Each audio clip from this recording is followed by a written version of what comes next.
Зохиолыг бичсэн Алтан сүхийн Наранболд. Зохиолыг уншсан Батболдын Очор. Ороолон. Энэхүү зохиолын бүтэн хувилбар Mbook аппликейшн болон Mbook вебсайтад орлоо.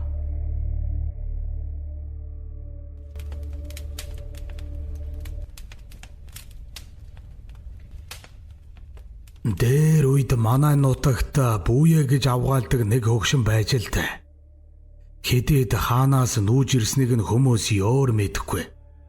Өвөр Монголд гарсан Хятадын улаан малгайтын бослогоор ар гэрэн алдаад солиорч тэнсээр ирсэн юм гэнлээ. Хамтрал хомоон хэлмэгдүүлэлтээс дөрвсөн айлуудын нэг байгаад ураг төрөл хань нөхөр үр хүүхдүүдэн гэл дээр цэргүүдийн суманд алдаж ухаан сэвтээд буянтай айлын хаяа түшиж явсаар энд суурьшсан гисэн гэж янз янзаар л ярьцгаана. Ямар тач энэ нутгийн уугуул биш. Дөрвөн хантай цагаан өнгө татдаггүй давхар хар эсхий гэртээ хэдэн хар ямаа нуруу хэсгээрэн содон улаан буурал сортой ганц яндан цагаан морьтой тэр чавганцынх айл амтнаас зайдуу алс одоо бидний хадлан хадаж байгаа энэ хөндийгөр нутгалдаг. Одоо тэнд лүглийж байгаа уушиг хайрхны өвөр сугаар өвлждөг байж. Огт унлаг тэрэг шарггүй хэрнэн нэг л мэтгэд нүгэд цуслан хаваржаа өвлжөөндөө буучгадаг. Айлаас хөсөг гуйдаггүй. Хүнээр туслуулж дэмжүүлдэггүй их хачин. Энэ эмгэн хар овоохоогоо үүрээд гүйчигдэхгүй байлтай. Газар товчлдог шидтэй юм биш байгаа даа гэж авгай хүүхнүүд сүү сайлны завсраар амны зуга болгоно. Гэртэн хүн хонуулах байтугай оруулах дурггүй. Өдрөөр хүн гэрлүүн дөтөлж авахыг харвал өмнөөс нь зэвэрсэн данх хэдэн сэтэрхээ модон тагш ямааны харуултай тавгаан бариад тосч цайлаад буцаадаг. Залуудаан өндөр явсан шинжэн гэвч нуруун гараад тэмээний бөгшиг шилэн дээрэн овоосон. Туранхай мөрдлөн ямар ч залуу хүнээс чирэг хурдан хөдөлгөөнтэй хөгшин байсан гэдэг. Хань бүлэн алдаж ганцаараа солиорсон ухаан санаа нь хэний хүчинд юуны учирт цэлмэж харахад хүний дайтай болсныг хэн ч үл мэднэ.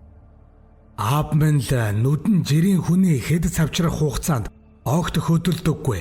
Үхрийн шиг бүлтгэр цус хуурсан цаанаа л үхмэл гэж уучлаг болгондоо мөрөөс эксрэн агзар татаж суудагсан. Нэг удаа жигтэйхэн усан бороо шаагсан үдшээр нутгийн бус малын ирэлчин зүгэн алдаж төөрөөд мань эмгэнэд бууччихлээ.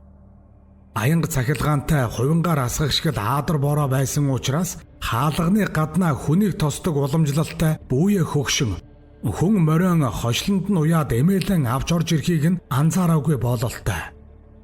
Уг нь ч хачин сонор хөгшинсэн. Гэхдээ манай энэ азаргын хөндийгөөр үе үехэн ёстой л азарган бороо асгадаг. Их нурууттай залгасан битүү модтой атлан оргил хэсгээрэн эгээл уушиг шиг барсгар улаан хадархаг хайрхны нүцгэн орой дээр зогсоо зайгүй аянга цахилгаан цахилан наадаж тэнгэр угсран нүргэлж байдаг сонин газар л та. Сүүлийн үед төмөр зэсийн хүдэртэл гэдэг болж яг л тийм тэнгэр нүргэлж аянга цахилсан усан борооноор төөрсөн гийчин эмигнийд буучгчээ. Гэр бүдэг дэнгийн гэрэлтэй хөгшин хоймрын авдрынхан урд өвдөглөөд сууж байсан гэдэг.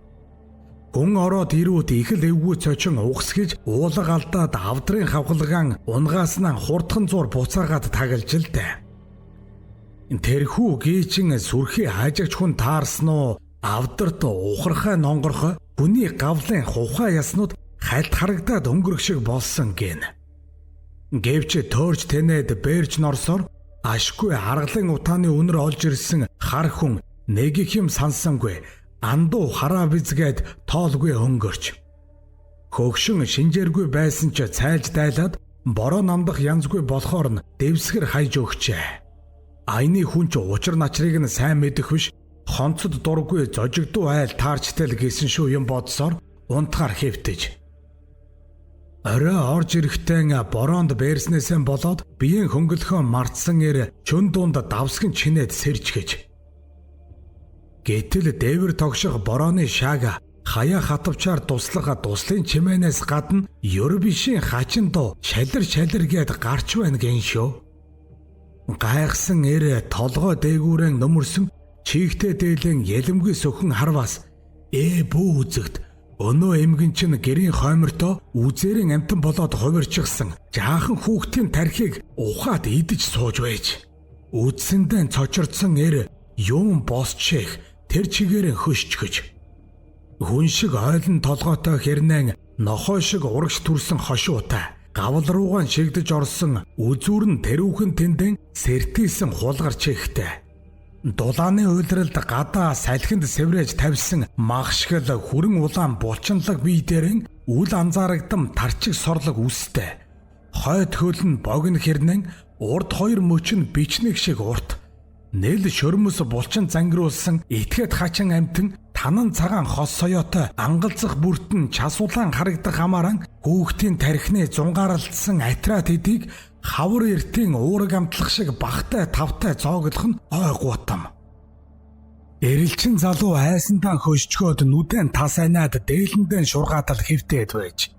Өнөөхөж ихтэй амтэн гавлыг нь ухан идэж байгаа бололтой хүүхдийн бэгчиж амжаагүй мөгөөрсөн ясыг чажгануулан хугчиж шавшуу хийж байснаа ёоёоггүй л босоод өөрийнх нь зүг дөхөөд ирэх шиг боллоо гэн шүү.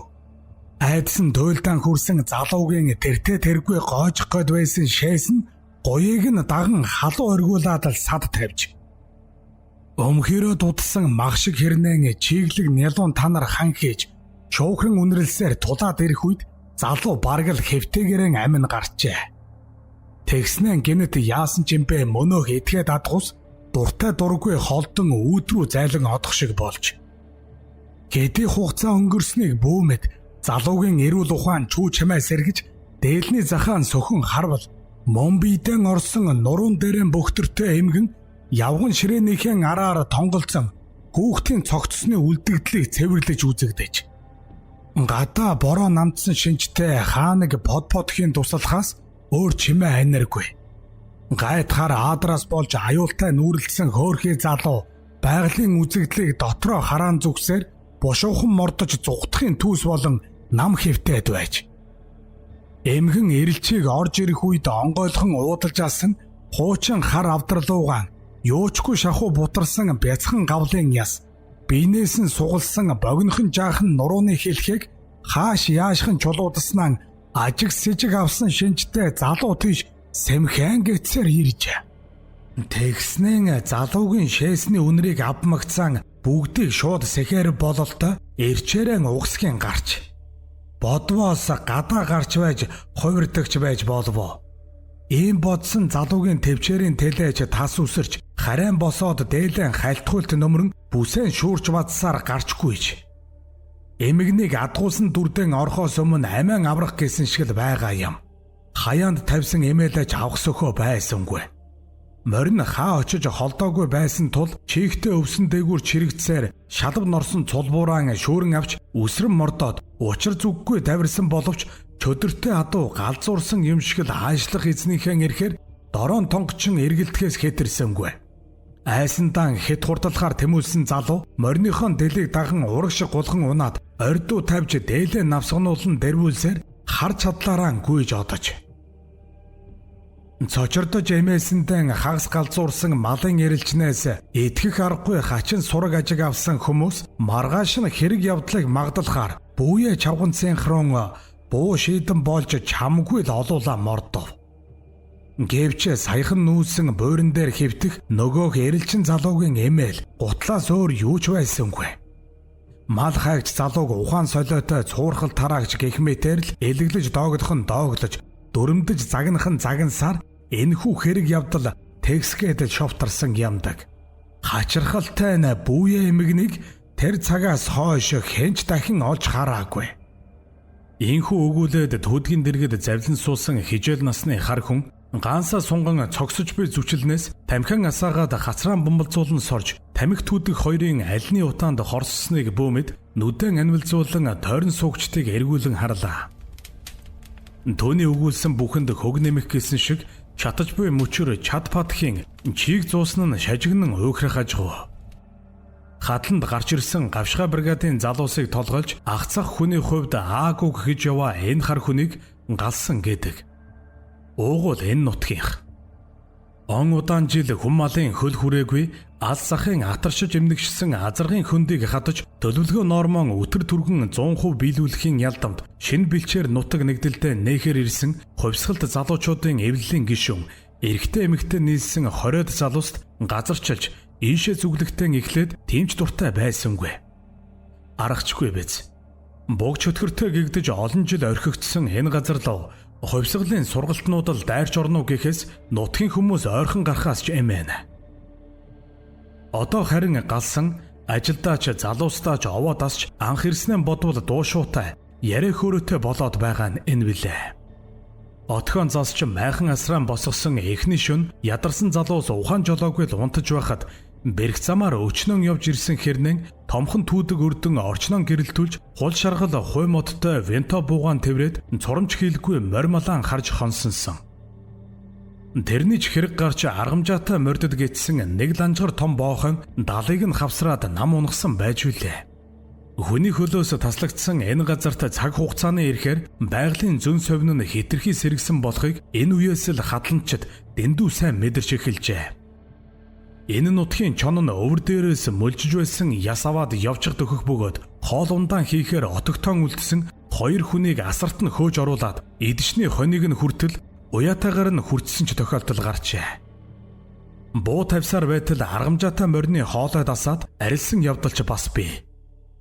Залууст хоёрын зэрэг бага калибрын буу бий боловч түүний дуунаас нь айх бүхэл цочихч боохоо энд алга байлаа. Харин галсангийн Орс винтовноос мөн түүнээс эмэн тойрч байгааг хадланчид ажиглаад чон гихч амтны хямар золбооноос гадна ухаан залыг нь шагширдаг болов. Алсад чон гуник таяа уянгалуулан уйлахад саяс ихэрсэн залуусын нэг нь аха тэгээд тэр эрэлчин эрийн үнэн худал нь үл мэддэг ярианаас болж энэ хавийг гүйдэлтэй гэх болсон юм уу? Эмэгнийг юулда ямар нэгэн үнэт зүйлээс нь болж нухаад хэрэгэн булзааруулсан ч юм билүү хэн мэдлээ тийм үстэй. Хэдүүлээ энд 10-аад хоноход боохоноос өөр юу нэг гүйдэл мэдрэгцэнгүй штэ тийм үстэй. Гэж нэг амсгаагаар дуржигнуулан өгүүлэхэд хажууд нь суугч арай ах нь санаан зовсон шинжтэй тохоогоороо нударлаа. Хорж хүрээгүй тэр хөвгүн арай л даваагүй амлчихснаа сая ойлгож бакалта хөлөө урагшчин цайртлан халцарсан хоншорыг нь ширтэн дуугаан хурааж гэмэрхэв. Нухат бахтай яах вэ? Гэх дургуйдсан шивнэ түрүүний хууч ярианы туршид алгуур бөөгнөрсөөр нуруугаан түгшин наалдаж суусан огтын дундаас гарч үдшийн нандуухан салхинд уусан алдарлаа. Тэдний энэ байдлыг нь огт анзаараагүй галсан махир том толгойтой богинохар гансан хүчлэн сорж утааг нь шившин санаашрах зураан. Тэр яриач тэрнээс өмнөх л доо. Эзэнгүй газар болохоор л тэр хөгшин нааша зүгэлсэн шиг байгаа юм. Ардын хувьсгалаас өмнө энэ хөндий чинь айлмал багширсан өгөөж баян нутаг байлаа шүү дээ. Та нар угаасаа харалтаа. Тэртээ уушиг хайрхан бэлэр нь эгийн гол энд ингээд бурхан зориуд илээд тэгшилжигсэн юм шиг л азаргын хөндөө. Хүн хотон хаяаж малаан үржүүлж байхаас ч аргагүй зохистой сайхан газар. Ёстой юу дутуу гэхэвдэ. Тэр үед энд арцаа тайжинх гэж чамгүй баян айл цөөн хідэн хамжлагтайган нутгалдаг байсан юм. Гамин сөнөөгдөж бароон дарагдаад ардын журамд цэрэг хүрээг эзэлж алсан цагдаа. Би буур баг хүүхэд байлаа. Манайх ч холгүй зусдаг байсан юм. Гэнтэл энэ хаваар эдэлгээнд уулдаж бүхэн унжсан ноос үсэн зулгарч санжсан тэмээд энд тэндгүй гарч ирээд мал үргээж нохоо шуугуулах болов. Манай үүгээр говийн тэмээ гихч байх биш. Тэр үед одоогийн шиг сонин хэвлэлээр зураг хөргийг нь харна гэж байсангүй. Жинхэнэ хачин чигтээ үзэгдэл болоод явчихлаа. Хүүхэд бид ч тийм итгээд том биетэй хачин жигтэй амтан үзээгүй болохоор нийлж гүйлдээд л очиж хардагсан. Тэгээд хөөрхий энд тэнд ус шаварт хэвтээд босч чадахгүй үгсэн нь ч чон нохойд бариулаад тас хэрээний идэж сэгзэн болсон нь ч малд хайртай эсвэл ашиг хонжоо харсан ганц нэг нь хотондоо аваачиж тэжээж өндөлгсөн нь ч биел байх. Тэгсгээд дууссан. Тэмээдийн явдалтай зэрэгцээд л арцаа тайжийн хот гүйдэлтэй болчихсон хэмээн дуулдваа. Амар амтэн тэргийхийн тэмдэггүй гасалж хяхарч байгаа хоёрын хооронд орилж хашгирч хотыг нь тойрч хондог болсон гин. Тэрхүү амтэн руу буу цоор тавиад харин ч нэг тоодоггүй үзэгдэх дүрстэйгээс өртөх бийгүй байна л гин. Нохтынх нь хоолойг тас базаад хайсан байсан. Морь малынх нь хүзүүгч огол татаад алчсан байсан л гин. Бийлж боссон хороолон юм гинлээл гэлцгээв. Элдвийн юм сонсогддог боллоо. Сонирхолтой нь тэр ороолон чөтгөр нь арцаа тайжинх болоод тэдний эргэн тойрны хідэн хамжилгыг түүхээс биш өөр айл амтанд халтсан дуулддаггүй. Гэвч тэрхүү айдас газар авч айл хунар цуслангаан хаян нүүж эхэллээ шүү. Ламхаар анчин гөрөөчин хэнч дарж дээлдэггүй. Ороолон бийжсэн тухай цуурхал эд тархаж байтал нөгөө арцаа тайжиг эгийн эрэг уушиг харихны бэлд хөнөөж хамаг биеийг нь сэглэж зэрэмдэглээд орхисон байсныг үтсэн нэгэн өгүүлсээр манай хотонд буув. Ингээд л аимшиг энэ хавьдаал аадрын үйл шиг нүгэлтэж бүх нийтээрээ халуун зунаар цуслангаан хаяад намарчаар угаан дөрвөн нүүцгээсэн. Тухайн үед төр засаг дөнгөж эмхлэгдэж эхэлсэн. Зах хязгаар газар богдын засгаас ардын засаг руу шилжихэд зүгэн олж заяагаан тогтоогоогүй байсан цаг л да ядаж. Удалгүй нэг муу хар феодлын амийг нэхэг хэндж удахгүй болж арцаа тайжин үглийн хэрэг дарагдаж замхраад өнгөрхөн дээр. Гэвч энэ хөндий гүйдэлтэй гэдгээрээ зартай үлдэж хүн байтугай малын мөр гархан болоод он уджээ. Шууган цорволцож алсан түүдгийн дөөл галсангийн ярианы явцад цогшин сууж улаавтар туяа татуулан ойр орчмоос гэгээгэн татаж эхэллээ. Үүнтэн зэрэгцээд сахалтын зайд байх голын бургасны захаар чоны нүд саяхан л галаас үсэрсэн цог адил часулаанаар анивчин хос хосоорон тодорхон доторж ихүүцүүлэм. Гэвч хувьсгалт зорилгоор жигүүрлэж хэдэн хоногт энэ байдалд баггүй дассан хадламжид төдийл анзаарсангүй. Түүдэгт мод нэмэн хөдлөж ноцоосон өндөр чирэг биетэй залуу хүү гал шилэвэрдэж байсан мөчрөн сэргэн дүрвэлзэх дөл рүү чулуудаад баримтаа буцан суух зураан. Галсан аха голоо дөнгөж гараад уушиг харихны наран эвэр ингэрт модносоо нилээд наашаагаан нэг оршуулгын газар байдг юм бэлээ. Холоос дурантахад хаягдаагүй шинжтэй харагдсан. Айл нутгалхаан болсон ч талигаачаан тавьсаар байгаа хэрэггүй. Тэндээс гүйдэл суудлал нь босдог юм биш байгаа та. Гэд огтон шоглсон янзтай аазгатайхан хараад авав. Хижээлэр цогтууран гархан гансан тогшин үнсийг нь цэвэрлэх зураан. Яах вэ? Та нар шиг бурхан бүггүй хувьсгалж улсуудад дуулгахад хэцүү л дээ. Өөд болоочийг Орос маягаар болж оршуулдаг болсноос хойш баг сумын хариуцлагтнуудын шогшоо хүрэх газар хүнэн ил тавих бүх зүрхтэн хаа байх вэ? Гэтэл та нарынхаар бол эрт балрын уламжлалаараа цогцсон ил тавиулах хүсэлтэй хоцрогдсон амьтас мундах биш. Тэгээд л чиг зүг нь наашаа гарсныгаа энэ аглагт авчирч хөдөөлүүлдэг ухааны юм. Тэр нь одоо чиний дуран тавьсан ингэрэлтэй. Засаг төрийн нүднээс далд шин цагийн ёсноос ангид нутгийн хүн цоны нууц шарлын газар шахуу юм. Цагтаан шардэл өмсч шанан малгай тавьж явсан нэгнэр гүрэм ном уншуулсан ч үзэгдэж харагдахгүй санаа амар байхгүй юу. Муу ахыгаан ам халж цуурч байгааг өршөөгөөрэй. Ном суртал ухаан бодолт чинь таарахгүй бол амаараа гаргалгүй чихэндэн өлгөж яваад эзгүүхээр энэ хавцаанаа унахчихгүй юу да. Гэд тэрүүхэн тэндэн хүд хүдхийн хөхөрж суудал дээрээ эвгүүцсэн шинжтэй займарлаа. Түрүүнээс хойш түүний энэ ярианд нилээд таагүй хандаж тэрнийгэн хэрхэн илэрхийлхэн олж ядахтан байсгийгээд л хоолоогоон шахан засч суусан бригадын ахлагч төдөв гихч намхан шар залуу энэ сэмхийгээр үсрэн босчоо. За энэ дэми балаа домог үлгэрийн яриач яах вэ? Маргааш эрт босч шилээд авч хадна. Эртхэн унтаж амарцгаая. Мордын манандаан өчигдрийн хуваараар гарна шүү. Нөхөр галсанд ацгалчгаад ангайтал унтаад байдаг хоёрын зэрэг хүн байдаг. Тэрнийг болоорой. Гэд хоромон чагруулан майхныхаа зүг алхаж одов. Залуусч тархан өөрийн унтах ормын зүг отоход улаан трактор нөмрлөн асаасан түүдгийн дэргэд мананд гарах эр өвдөг завсраан калибр буугаан гоцойлгон суугаад хоцорлоо. Галсан хамгийн сүүлд түрүүний ярьдаг тэмээшгэн нүсэр биеэн хөврөлдүүлэн үе мөчөн нужигнуулсаар босч хойд хормоныхон өвс шороог айдуухан сэгсрээд майхнуудын хамгийн ард байрлах өөрийн бяцхан жодгор тишэн аажуухан гэлдрэв.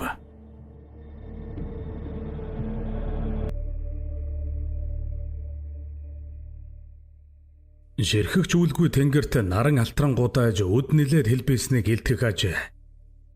Царцаа цархийн нисч дугуйтай хадагчд хөлөлсөн морд ялаархан түргэгтэй зэрэгцэн хадуурын ширвэгтун жигдхэн хэмнэлээр сонор давтана. Сөлн ногооноороо ч улирлын ирэхээр ишин модрон хатаж эхэлсэн өндөр өвсний тэргүүн эдэрмэг ирсийн гарын аясаар дугуйран ойчиж ард нь өргөн мөр зураан хоцорно. Түр амсхийн хадууран тулаад литрийн хөнгөн цагаан бетонаас хар цай залгилж зогссон галсан дээр өглөөнөөс хойш ажлын талбарт үзэгдээгүй төдөв амандаа хялганын иш зууж ярвайсхийн техник алхасаар ирж мэдчгүйгээр. За ахгүй Дэми бала яриагаан татаж үзээрэй. Нутаг орноо мэддэг чон нохооноос нөмөр нөөлөг юмаа гэд үгийг нь сонсоод байсан чинь юу харин. Хүмүүсийн сэтгэл санаа өмүүлсэн хачин жигтэй юм ирж хувьсгалын суртлыг өгүүлсгээд л аглаг газрыг эзэмшиж нутаг орондоо бэлчээр талбай нээх гэсэн залуусын зүрх зоргийг мохоо хуучны нэгмүү мөхлөг хорон санаа агуулад байгаа юм биш үсттэй. Тэгвэл хохин болоод жорлоно гэж мэдээрэй. Гэж үүдэн шүдэн завсраараа сээгүүлэн өчөөд хариуч сонсолгүй хадуурны эрэнд халзарсан мөрний ногоон шүүс бурцайсан ёзорыг гიშгэлэн халаасантаа гараан шаасаар зөрж одов. Гинтийн энэ явдалд баг зэрэг гайхаж цочирдсон галсан гартаан хар цайтай бетонон барин төр зуур мэлэрснэн төсхийтэл инээд алдаж ууж байсан зүйлдээ хахаж цацсан тэрүүхэн тэндэн тонголцлоо. Төвний энэ байдлыг өглөөжин бодож төлөвлснөөрөө сая жухам зориг гарган ирсэн эвлэлийн үрийн итвэхтэн хадлангийн гавшгаа бригадын дарга харсансан бол боож өгөх байсан биз. Даанч өөртөө бол тун ихийг амжуулж харлаж хорссон дотроон дундалсан дан сэтгэл нь амарсан төдөв эсгэрч өсгийгөө хавсарсаар бүжиглэг шахуу отгийнхоо зүг явж байлаа. Цангаагаан гарган төдөвтэй ярилцсандаа хөглөн буруу хоолоогоороо цайд авуулж баггүй цаг алдсан галсан өөрөөс нь алхмаар тасран холдож байгаа залуусаан гүйцгээр хадуураа тохиовчлоо. Гэвч дөнгөж хэдхэн мөр ширхийн цохиж амжаад байтал хамгийн тэргүүн игнэнд явсан залуу хөвгүн хадуураа шидчгээд түүний зүг байдгаараа хурдлан ирж яваа нь үзэгдлээ. Залуу уйглан гүйжирж галсан баргал тэрвэрч авах төгснөн цочсон мэт хойш огд хараан зай аваад хар хөлсөө гойжуулан ээрч муурч. Галсан хахад тэнд өгсөн хүүний толгой гэснээ суун тусаад огж гарав. Галсан ч хадуураа газарт тавиад тэр зүгт харих шахам том алхасаар яаравчлав. Мөнөх хөвгүнтэй зэрэгцсэн өвс хадаж алсан хэдэн залуус түүний хадуураа шидсэн газарт төрүүлээд хурчигсэн доошоо ямар нэгэн зүйлийг ихэд аимссан янзтай тас хөлрөн зогсож байхаажээ. Галсан ч тэдний нүдний харцыг дагуулan харвас өндөр ургасан хягны ёроолд хадуурын эрэнд өртөж их биеэсэн салсан бололтой жижигхэн гавлын яс дун аятай цайран бондоож байв. Хүн малын хөлнөөс ангид олон жилиг үдсэн энэ газрын өнжмөл шар өвсөн сөлтөө хягныхан ёроолоор зуурч ширэлдээд хурц хадуураар хүчтэй ширвэж хатхаас аргагүй дээр энэ өтгөн ногооны дор нэг хүний байдхай нилээд олон хүний яс үс нуугдаж хоцроод үлэм идэгдэн халиурч байж болохоор хажээ. Тэднээс хамаагүй ихийг үзэж нүдэд тайлсан галсан айдсан түр хойш тавиад хохмон дэргэд очиж хагас сун ажиглав. 3-4 насны хүүхдэл баймаар тэр толгоон ясыг заадлаар нь ярсан нь нойтон тэнгэрийн дүлийг зүсчгсэн юм шиг л тунчиг эвгүй. Хадуурын цохилтонд мултарсан хүзүүний үеийн гохин ёрдоож харагдах хагаад залгуулан хөөж үзвээс элхээтэй ясан аврах том цагаан 60 хөлт дугаа сэрзийнх нь дотор эвгүүцүүлэм. Алмайран цочирдсондоо хэсэг зуур барьцаалтсан галсан удалгүй сэхэ авч газрын чигэнд угаагдан мөлчийсэн гавлыг алдвал хагарах шаазан адил аятайхан барьж их биетэн залгуулан тавиад нам дуухан дуугаараа. Өнөөдөр тон ингээд буй да. Энэ хэсгийг үүнээс цааш хадаад хэрэггүй юм шиг байна. Гэмэн өчөөд хөлсөөн шуударч өврөн суйлан ганц тамхиан хайлаа. Гентийн эвгүй зүйлтэй тулгарч цочирдож эмээсэн мөн ядарч сүлдсэн залуус ч дуртай наргагүй толгой дохиод хадураа мөрлөн отгийнхон зүг дуушуу муутайхан цуван алгацгаав. Үгсэн яснаас байтугай амьд дайснаас ч ухарч няцаж яваагүй юм шүү хувьсгалын улаан тугийн дор. Тэр яс чинь бутарж үгээртэл энэ чоннууд тарж талитл бид байж хадлан бордоогоо бэлтгэх болно. Дараа нь тэгээд энд өвлжөө хаваржаа барьж илгээлтийн эзэстийг авчраад малчны шин сууринг байгуулна. Элчийн гэрэл энүүгээр гялбалзаад эхлэхээр чон чөтгөр хоёр нь феодализм руугаа тонлоод өгнө гайгүй. Буцан няцна гэж намын дайчин халаа эвлэлийн гишүүнээс гарамгүй өөдгүй урвагч юм ярьсан хэнэгч хатуу хариуцлагад татах болно шүү. Төдөв Орос цэргийн суран бүсний шаргал төмөр арлын араар нэг гарынхаа эрхийг шургуулan зогсоод нөгөө гараараа дээр занган байж ин өгүүлэхтэн хорссон харцсан өөрийг нь нэвчвт ширтэн бүг галсан дэндүү сайн мэдэрсэн. Хоол унд хомс ажлын цаг наргүй боохой өвс хоёроос өөр нүдэнд торох зүйлгүй шахам энхэн буйдхан газраас залхаж халширсан залуусын зүрхийг өвсөн дороос өнгөрөн гарч ирсэн хохимой үнэхээр мохооч. Нэгтэлж үзвэл нэг бус нэлээд хідэн аргяас байж мэдхээр болоод ирсэн нь ихэнхийг нь айлгаж буцаж гэртээ харих ээж авдан очих нялхамсуу хүүхэд санган сэтрээгээд авсан хэрэг. Гэтэл үүнд бригадын даргын бухимдал тултлаан хөрч хөвөнтэй хүрм дээрээ онцгой үйдэл зүүдэг Орос цэргийн бүсээн бүсэлж гарч ирээд залуусын дунд илтгэл тавин бут авсан нь энэ. Ингээд бүр энэ асуудлыг сум нэгдлийн төв рүү дуулгаж цагдаагийн төлөөлөгчийг авчрах дэмжигдэж алсан саналж унж бригадын даргын хэлснээр үрийн газраас чончирж ирсэн цогцсны үлдцийг үл тоон ажлан үргэлжлүүлэхээр болов. Элдв бусын дэми яриа өдөж хүмүүсийн сэтгэл санааг өмүүлсэн хэрэгээр мань галсан мордо манах шөнийн сахиулд ээлжгүй гаргах болсон тул тэрбээр энэ бүхнийг бодмоглон түүдгийн дүлийг ширтэж суун. Төрийн хууль хувьсгалын үзэл суртлын айхавтар онолд нам даруулсан залуус тус тусын майхан асартаан орж аль хизээний чимээ алдарчээ.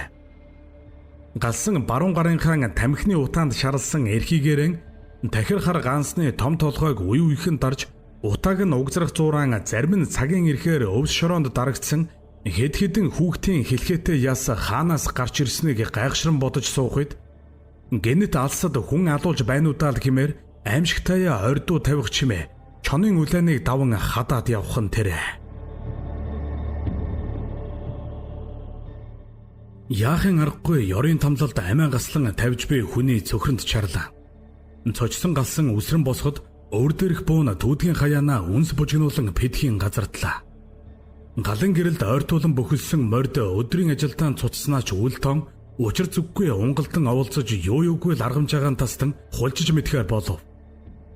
Шөнийн гүн харанхуйд оройгоорон үл мэдэг цавиртан бусад хэсгээрэн бүхэлдэн харлан лүглээх уушиг хайрхны зүгээс хадах тэр аимшигт чимээ орондоо орсон ч өдрийн үтсэн зүйлээсээ болоод олонх нь унтаагүй байсан залуусыг эгшин зуур уймэлж орхив. Дээлэн нөмгөн нөмөрч Орос Монгол Бакал голдуу гутлаан заргаг угалсан эрчүүд нь оволцон сортолцох мордон тогтоохоор угс хийсэн бол огтон цорын ганц нөмөр бараа том улаан трактор гал хоёрынхон хооронд бөөгнөрн хам хумхан нөмөрсөн дээл хөнжил дорон чичрэлдэн бие биеэн шахан халуунд хорсон хоншгил бөөгнөрөв. Мөнөх дуу хэдэнтэй суларч тэр бүртэн дахин чангарч байснаа гинэт гарсан шигэн гэвгэнтхэн л намгүн болчихлоо. Мордож галзуурсан мэт тонгочхон болоод шөнжин үргэлжилдэг чонын заналт уйлаанч радионы дууг тултлан мушгин хаасан юм шиг л чив чимээгүй. Гартаа буу барьж огтон халахлан зогссон тракторчин залуу шөнийн харанхуйд ийш тийшээ солбон харах зураан. Хэн нэг хөнөөгд байгаа юм шүү. Одоо яах вэ? Гэд бууныхаа замгийг татхад мөнөх аимшигт гаслаанд ховстуулсан мэтэг хэсэг зуур гөлрөн зогссон галсан сая сэхээ орж галын дэргэд үнсэнд хутгалдан хөвтөх буугаан шүүрэн авчаа. Энхэд тамнаа манайхан бүрнөө хурдан тоогоон авда гэж саралцсан хоолоогоор тасалдуулан өчөв. Тракторын гишгүүр дээр үсрэн гарч нэг гараараа толны суурнаас атхан зогсоод хүмүүсээ түргэн зуур бүртгсэн тракторчин залуу. Өнөө төдвөөс бусд нь бүгд байна. Цаад чинь хаачиж орхив. Гэж сандруухан өчөөд нэг гартаан барьсан калибрын гоцолзуулсаар педхитэл үсрэн бууж ирлээ. Энэ үед мордон тогтоож тайвшруулсан залуусч цуглав. Ямар нэг зүйл дотроо бүртгэх шиг бодлогоширч байсан галсан сүх хадуураар зэвсэглэн зогсоо хэдрүүгэн эргэж та хэд эндэн үлдэж огтон харж ханд юуч боллоо гэсэн нэг нэгээрээ тасарч хөдөлгөөн хийж өрөөсө болохгүй шүү. Түүдг рүүгээ мод нэмээд байн өрдөн шүү. Гэд тракторчин залуу болон өөр нэг буу хөндлөн барьсан эдэрмэг өндөр ирлүү хандаж та хоёр надтай цуг явна. Гэхдээ бие биенийхээ бараанаас гарч болохгүй. Нэгэн хэвийн зай барьж өөр хоорондоо чимээ өгч урагшлана. Ганцаараа шийдэж ямар нэгэн илүү үйлдэл хийхгүй шүү. Гэснээр дуу намсгаж бооныхаа хоолойд сум бэлэн байлгаарай гэлээ. Түүнийг энэ шивнэн өгүүлэгтээ зэрэгцээд тракторын твшин дээр төмөр сэжигтэй харшин дуурах чимээ гарлаа. Охтууд зайгаан авч түүдгийн нөгөө тал руу үргэсэн зэршгэл хамгаан чирэн хуйлархад хөвгүүд 90 шир зааж байр байрандаа хоцорлоо. Галсан долоовор хуруугаан уруул дээрээ хөндлөн тавьж аниргүй байхыг сануулад буутай хоёр ирийг чиргүүлийн хоёр талд гарахыг дохиж өөрөө араас нь твшний дээд ирмгээс нэг гараатаа бууга бэлэн барьсаар хавирлаа. Чиргүүлийн дээр шалмгай атлаан айдуухан үсгэн гарсан тэрээр зөөлөн гисээр өмнөд хэсэгт хучлагын брезентэн доор бөндөж хажуудаа тавьсан шатхууны торхыг үе шүргэн дуурах биет рүү төглөө. Үе үехэн чичрэг шиг хөдөлгөөн хийж аль болох нуугдмал байхыг хичээх тэрэд яахын аргагүй л амьд амтан байгаажээ. Галсан сэрэмжтэйхэн дөхөж очсноо бууны хошуугаараа тостаг болсон брезентийг сөхөн чулуудаж тэр даруйдаан бууныхаа гохоон хараалан дарахад бэлэн байрлал авлаа. Гэтэл брезентэн доор ямар нэгэн араатан адгуус бус айсандаан байдгаараа эвхэрч атилсан төдөв хөлс шүлстэйгэн холилдон хэвтэж байх нь тэр. Гэнэт нөмөрсөн зүйлийг нь хуу татхад хажуултан хэвтсэн чигээрэн нэг хөлөөн гоцойлгон гараараа нүрэн хаг сугс дараад гэж сулхаан орилов. Урам нь хугарч дургүй хүрсэн галсан бууныхаа замгийг татаж сумыг нь суллах зуран тод дуугаараа төдөв энд байна гэж сунжруулан хэлээд буугаан оосроор нь мөрөндөн авч чиргүүл дээрээс харайн буулаа. Төвний араас өмдөн хагас дутууд атаж гутлаан буруу өмсөөд хөвөнтэй хүрмэн зөрүүлэн товчилсан төдөв салганан чичирсээр твшний ирмэг мултдаран барин бодисаар бууж ирэв. Битүү орчинд удаан хэвтэж хамаг хөлсөн асгарсан нь түүдгийн улбар туяанд хэр тостой зунгаарлдан ов товхон гэлаж өтгөн шүүлс шингэн нус нь холилдон урсаад энгэрийн халтар дуусна нь сэжиг хүргэм. Саяны гинтийн явдалд бүгдээрээ цочирдон эмээсэн боловч түн шиг ийн хамаг байдагтайгаан холилдон твцсэн нь огтын дундаж үгүй. Сэхэ орж ямар байдалд байгаагаа туйлаас ухаарсан манер өөрийг нь жигшил харуулсны нүдээр ширтэх хүн бүрийг үзэн ядсан харцаар нэгэнтээ ширвээд отгийн төвд байх өөрийн майхан руугаан хурдан алхасаар гүг шахуу одов. Залуусын нэг нь даргын энэ харцуу гэхдээ долоож жимбитэл ороосон тамхиан түүдгээс зүчил авч асааж байсан тракторчин залуу нүдэ онийлгон байж ойлгохтой ч юм болохгүй дгээ.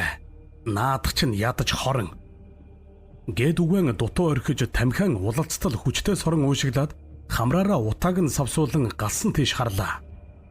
Харин галсан хоолоогоо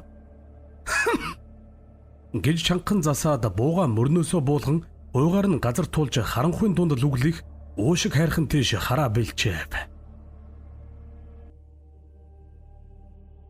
Сайхан амарсноо та чон уйлахын болчихж ажин түжин гоё ч юм уу? Гэж өглөөний цай чонхоор ус авч явсан бүсгүй хоёр хувингаан газарт тавин амрах зууран өгүүлээд ургаж байгаа наран тийшээ үнэхэрийн хүсэн хүлээсэн шинжтэйгээр саравчлав. Ийм айдаст шөнийн дараа гэрэлт өдөр эхэлж шаргал наран мандна гэдэг хүүхдэрэн шахуу энэ бүсгүйд байтугай цэргийн алба хааж хил мансан ангийн отог адууны манаанд бишгүүдэн бэрхтээ тулгарч алсан галсандч сайхан байлаа.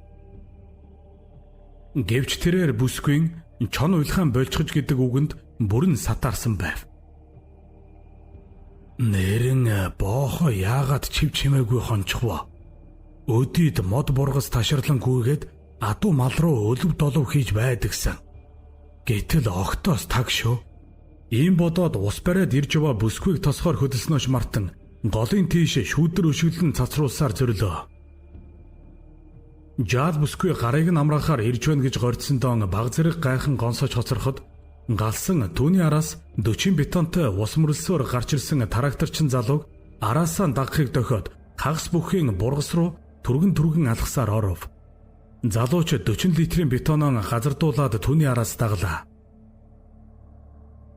Өтгөн бургасан дотор бараа алдарч чимээгэн сонсч явсан хоёр голын эрэг дагсан боохойн зөрөг дээр нэгнээ олж гарав. Төрүүлж ирсэн галсан газар өвдөглөн суугаад гараараа өвс налуулан ихэл гэрхаагаар мөр шинжиж байхаач. Галсан анхааралтайгаар хөмсөг зангидан газар ширтэж байсан нь бургас таширлан зогсоо залуу руу эргэж "Тулгаа хардаа. Үүгээр өнөө шөнө үүрээрч хээрийн нохоо гүйсэнгүй. Гэтэл энэ хэдэн өдөр зөрөг дээрээ бүүхэл хавтгай шаварлаг бүхэнд чонын тавгны иржгэрхээ барзааж байгаагүй билүү? Энэ ер нь чухам юу болоод хонвоо?" Гэд босч өвдгөнийхөө шороог алгадан хөвгт алимдан хормойгоо сэгсрэн наалтсан өвс хогийг унгав. Тулга харин хариулахын оронд бургасны мөчрийн чөлөөгөөр голын тэртээ дэргэлдэх бараан шууд тийшээ заалаа. Галсан ч түүний санааг гадралсан шинжтэй усны татуу хэсгээр нь туулан уушиг харихны суунаглах тэртээ тал руу гарах гэснэн нэгийг санав бололтой эргэж "Хоёулаа усыг чинь аваачиж тавьчихад буугаан аваад аажуу уужуу ийшлээтэй. Харваас андашгүй улаа гарч чоно амтан унгаад тэндээ бөөгнөрчих үү? Эсвэл" гэснэн үгэн таслан хөмсгөн атруулав. Тракторчин тулгач түүний энэ санааг нь ойлгож байгаагийн илэрхийлэн толгой дохиод түрүүн ус авахаар эрг рүү буухтаан завааруулсан гутлынхаа шавхаг арилгахаар хэрэгээр өтгөн өвсний шүүдэр сандаан хөлөөч ирсээр бургасны захад зөрөг дээр тавьж өргсөн бетонтой ус руугаа алхлаа. Ажлаас хойш сууж аргацах юман олж ядлаа. Гэх төдвийн үгийг үл хэрэгсэн түүний мухар тэнэг шаардлагадоор хадуур тармууран барьсаар дуртай дургүй хөдөлсөн залуустай хамт отгоосон гарсан гасан тулганаар голд нилээд дөхөөд бусдаасаа зам салаалж бургас руу орлоо. Энэ салхтаан галсан буугаан энгэрлүүгэн хөндлөн зүгээд залуусынхаа араас сэрэмжтэйгээр орчныг ажиглан явсан өндөр эрд болгоомжтой байхыг хэд тархан тасарч хадлан ногоондон улаарч болохгүйг сайтар санууллаа. Ингээд хоёр ирийн зам шулуудлаа. Тэд уг нь морьтой гарахыг хүссэн боловч төдөв чаргууцалдан эсэргүүцээд мордуулсангүй. Санваас сум нэгдлийн төв рүү хөдөлж энд хэрхэн бойтоглож байгааг нь албаны дарганарт дуулган төрж хилээ эзэмшсэн алба тушаал эрх ямбыг нь хийсгээд зогсохгүй би даан санаачлаг гаргаж аглаг газарт бэлчээр эзэмшснийхэн төлөө хүртэх гавьяаг нь хог шороо болгочихно гэж ясан шархираа биз. Үнэн дээр түүнд энд юу болох нь хамаагүй намын хурал дээр авсан амлалт үүрэг түүнийг биелүүлэхэд эрх нэр алдран чухал байлаа. Тиймээс ч бүгдийн айдас хүүцгийг ч үл тоон өчүүхэн эрх мэдлэрэн муйхрлан зүтгэхээр шийджээ. Бусдыгаа зоригтойо хадланд хөөн гаргасан төдөв хадланчдын ганц хурц хангинуур сүхийг тэврээд тракторын кабинд түгжин тухлаад авчээ. Тэрбээр өндөр дугуйн дээрх энэ бачуухан ормыг хамгийн аюулгүй найдвартай газар гэж эртнээс сэжин дотроо сонжоолон зэгсэн ажээ. Түүнийг энд сүх тэврээд үргэлэн дохиж суухад отогт хоолцоо хийхээр үлдсэн хоёр бүсгүй түлээгээ бэлтгэж ядан гар мухар бүртэлцэх авэ.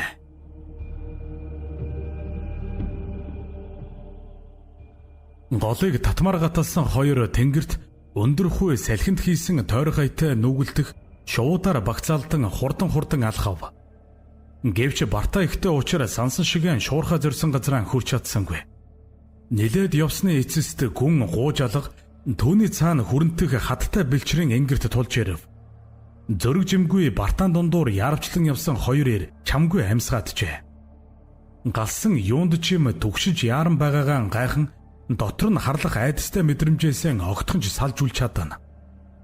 Зөн совин нь юм уу юу ч юм түүнийг урагш нь яаруулан чирх ажээ. Тэрээр үерийн усаар эвдэрч улам бүр гүнзгэрч буй жалгыг аг амьсгаагүй гатлан шууд хаттай эгцэнгэр өдөө мацаж гарав. Тулгач түүнээс хоцорсонгүй. Сангийн аж ахуйд гинжит трактор барьж байгаад гэр бүлэн дагаж энэ сум нэгдэлд ирсэн түүний хувьд илүү дутуу үггүй гүдэс шударгаараа угаас нэртэй билээ. Хоёул хаа нэг ганга мөлхөө өвс цоохорцсон улаан хатан бэлчрөөдөө араасаа хөөгцөн мэт авиран гарах үед мөнөөх хар шувуудад эгээл зулаа шүргэн ойртоод ирвэ. Энгэр жалга талаасаа л эгц болохоос биш цаад руугаа налуу тавиу ажээ. Тэднээс сахалтын зайтай ойн захаас холгүйхэн өтгөн ногоон өвсөн дээр энд тэндгүй улаарн сэглэж сэгзэм гарсан нь нээлхэн. Хариулж яваа эзэн үгүй эс бөгөөс бороо шуурганд уруутсан хонинд чон орохдол нэг юм дүр зураг зайнаас нэлийн угтдагсан. Илэрхий дайсгансан зүйл үгүйг хормын дотор тандаж мэдсэн хоёр бууныхаа замгийг буулган оосроор нь мөрөндөөн үрээд гал дээрх хоолоон хүлэн суух аянчид адил энд тэнд нэвсих таснууд руу дөглөө. Тэнгэрийн хамгийн том шувууд нүсэр том далавчаан дэлгэн уулын уруу явгалангүйх нь нисгэр завдаж буйн тэр ажгуу.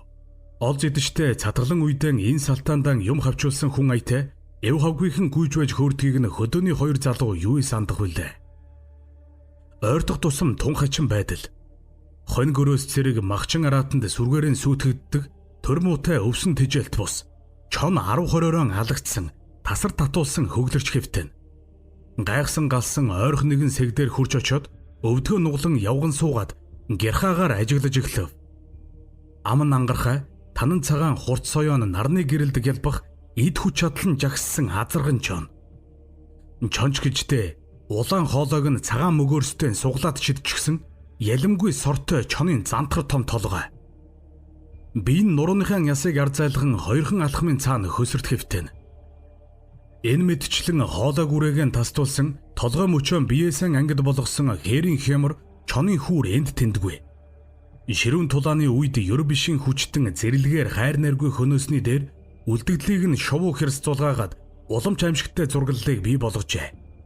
Дээр эргэлдэх элэхэрэ тас энүүхэн хаваар дүнгэнэн эргэх өтний бүдүүн ногоон батхан нүгэлтэн бужигнах хар ялаа хүмүүсийг холдон явахыг хүлээж зоогийн ширээнээсээ төрх олдсон дээлэн нөмгөн нүмерсэн нэгэн шиг нүсэр том шувууд. Тас татагдсан чонын дотор эрэхтэн цусночтойгоо холилдон тарахад өмхий самхаач гэж найгүй. Хоёр ир салж тойрон орчныг чадгал хэмжээгээр наривчлан шинжив. Улаан дэвсэг болтол үзэлтсэн хятааны талбараас жаахан зайдуу гарч мөр хайж явсан галсан өвсөн дунд ямар нэгэн зүйл үл мэдэг гялтганахыг анзаарлаа. Байнга хөшөлдөн явган суухтан төвг болох буугаан нуруунаасаа мултлан зүүн гартаан авч баруун гараараа бутлаг өтгөн өвсийг зулгаах шахам ярж харваас голдоон цохолсон хоёр улаан бадмаараг шигтгээтэ шижир алтан бугуйвч хэвтэж байхан тэр. Цэцгэнхээ ороож сийлсэн хос марлын ард нь арай баг дунд нь том улаан бадмаараг суулгасан гайхалтай уран хийцтэй эмэгтэй хүний гарын гоёл.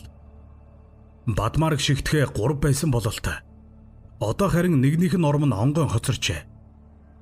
Галсан түүнийг өргөн нар өдөө харуулж гялбалзах өнгөнд нь аяархан дуу алдлаа. Энэ үед нөгөөх талбарын цаад хэсгээр тойрж чонтой зүрлэнгүй хүчрхэг араатны уул мөрийг хайж явсан тулга гараараа даллан дуутах нь үзэгдэв. Галсан мөнөх бугуйвчаан нуруу руугаан тойруулах шахам лав өвөртлөөд нэг гартаа буугаан барьсан чигээр тулгын зүг шогших шахуу яаравчлав.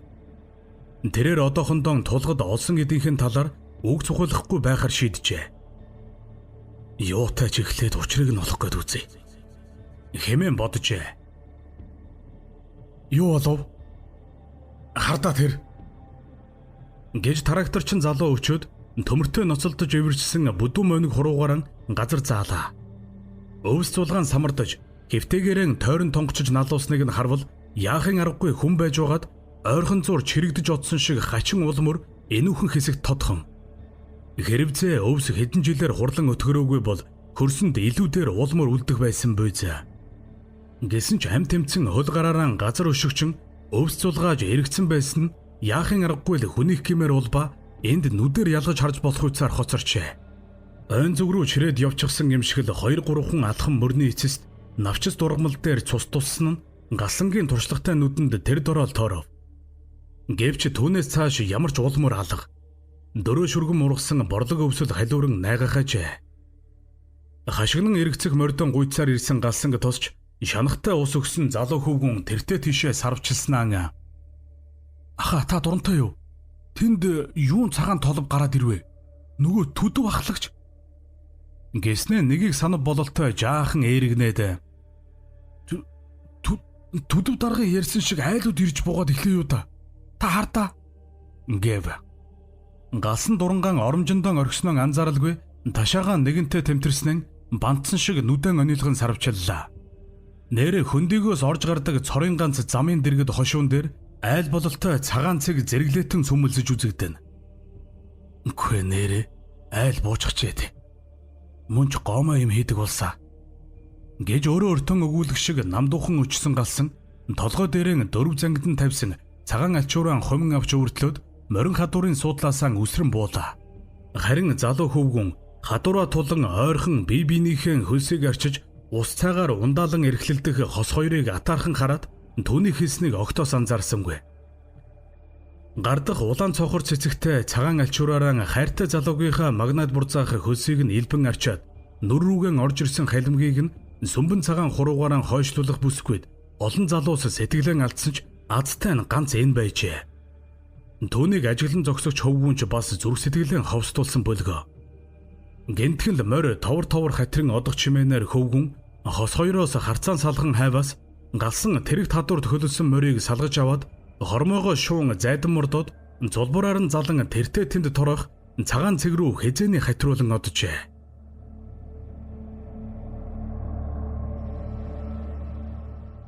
Хэдэн хээрийн чон галзуурч нэг нэгнээс барайл бидтэй. Угаасаа л улсын өмчийн дайсан бидтэй. Өгөж бахтаа таарна. Харин ч айх айдасгүй амар амгалан болж буугаан гамнаж сумаан хэмнсэн биш үү? Удахгүй айл орон бидний араас нүүж орж ирнэ. Битгий цуураад хүн амтан айлах гад байчи. Хуучны сурталд тархиа мэдүүлсэн чинь тэндэл юм байгаавч. Бид орчин үеийн эрдэм мэдлэгт хувьсгалт залуус. Гэж өвчгнөх төдвийн үгийг дотрон гашуунаар даапаалан сонсон нь тун саяхансан. Гэтэл үннээсээ айл ирээд буучсан байдаг. Яаж игээд л нутгийн олондоо хил чимээ дуулгая гэж байсан нь энэ талаар болчихлоо гэж юу. Араараасаа гарсан учир битүүлэг үзэгдэл бүхэн цаанаа нэг муу ёрын учиртай гэдгийг галсан зөн совингороо гадарлаж байлаа. Цуцсан морин давирсаар айлын гадаа ирж буухад түүний өмнөөс хуучны танил хүрлэн тосч ирээд мэд мэдэн гадаа тавьсан намхан бор ширээнийхэн ард өрөв. Хоёр эр ширээний ард явган суугаад хөрөг зөрүүлэн мэд мэдэж газрын гарц намрын өнгийг амны үзүүрээр ёс болгон хүүрнэлтлээ. Тэднийх буугаад удаагүйч тэрвүү тогчж амжаагүй янзтай. Ганц ширээнч бус ор сандал эргэнэг хөхүүр нь сав суулгатаагаан хаасайгүй хөглөрнө. Хүүхдүүд нь ээжтэйгэн дөнгөж барьсан гэрийнхэн хочлон сулдаж байх нь хачин. Хүрэлч түүнийг ирэхээс өмнө түмэн ажилтай Яруу санд руу байсан нь амьсгал өндөртэй харц тогтургүй байгаагаас нь шууд анзаарагдах ажээ. Тэднийхэн хочлонгоо сулдаж байгаад дээшлүүлэн дахин чангалах нь үгэтэл бүр хөсөрч идээд гэрийнхэн бүрээсээ хуулж эхлэв. Хүрлийн барьсан дуграг хавтгай төмөрлаазнаас дүнзэн тамхи дүүргэн гаансандаа гал өгч суусан галсан гайхсхийн гэрийн эзэн өдөө хандтал түүнийг асуухаас өрсөж хүрлээ. Бид харин өчигдөр энд буугаад аахөө.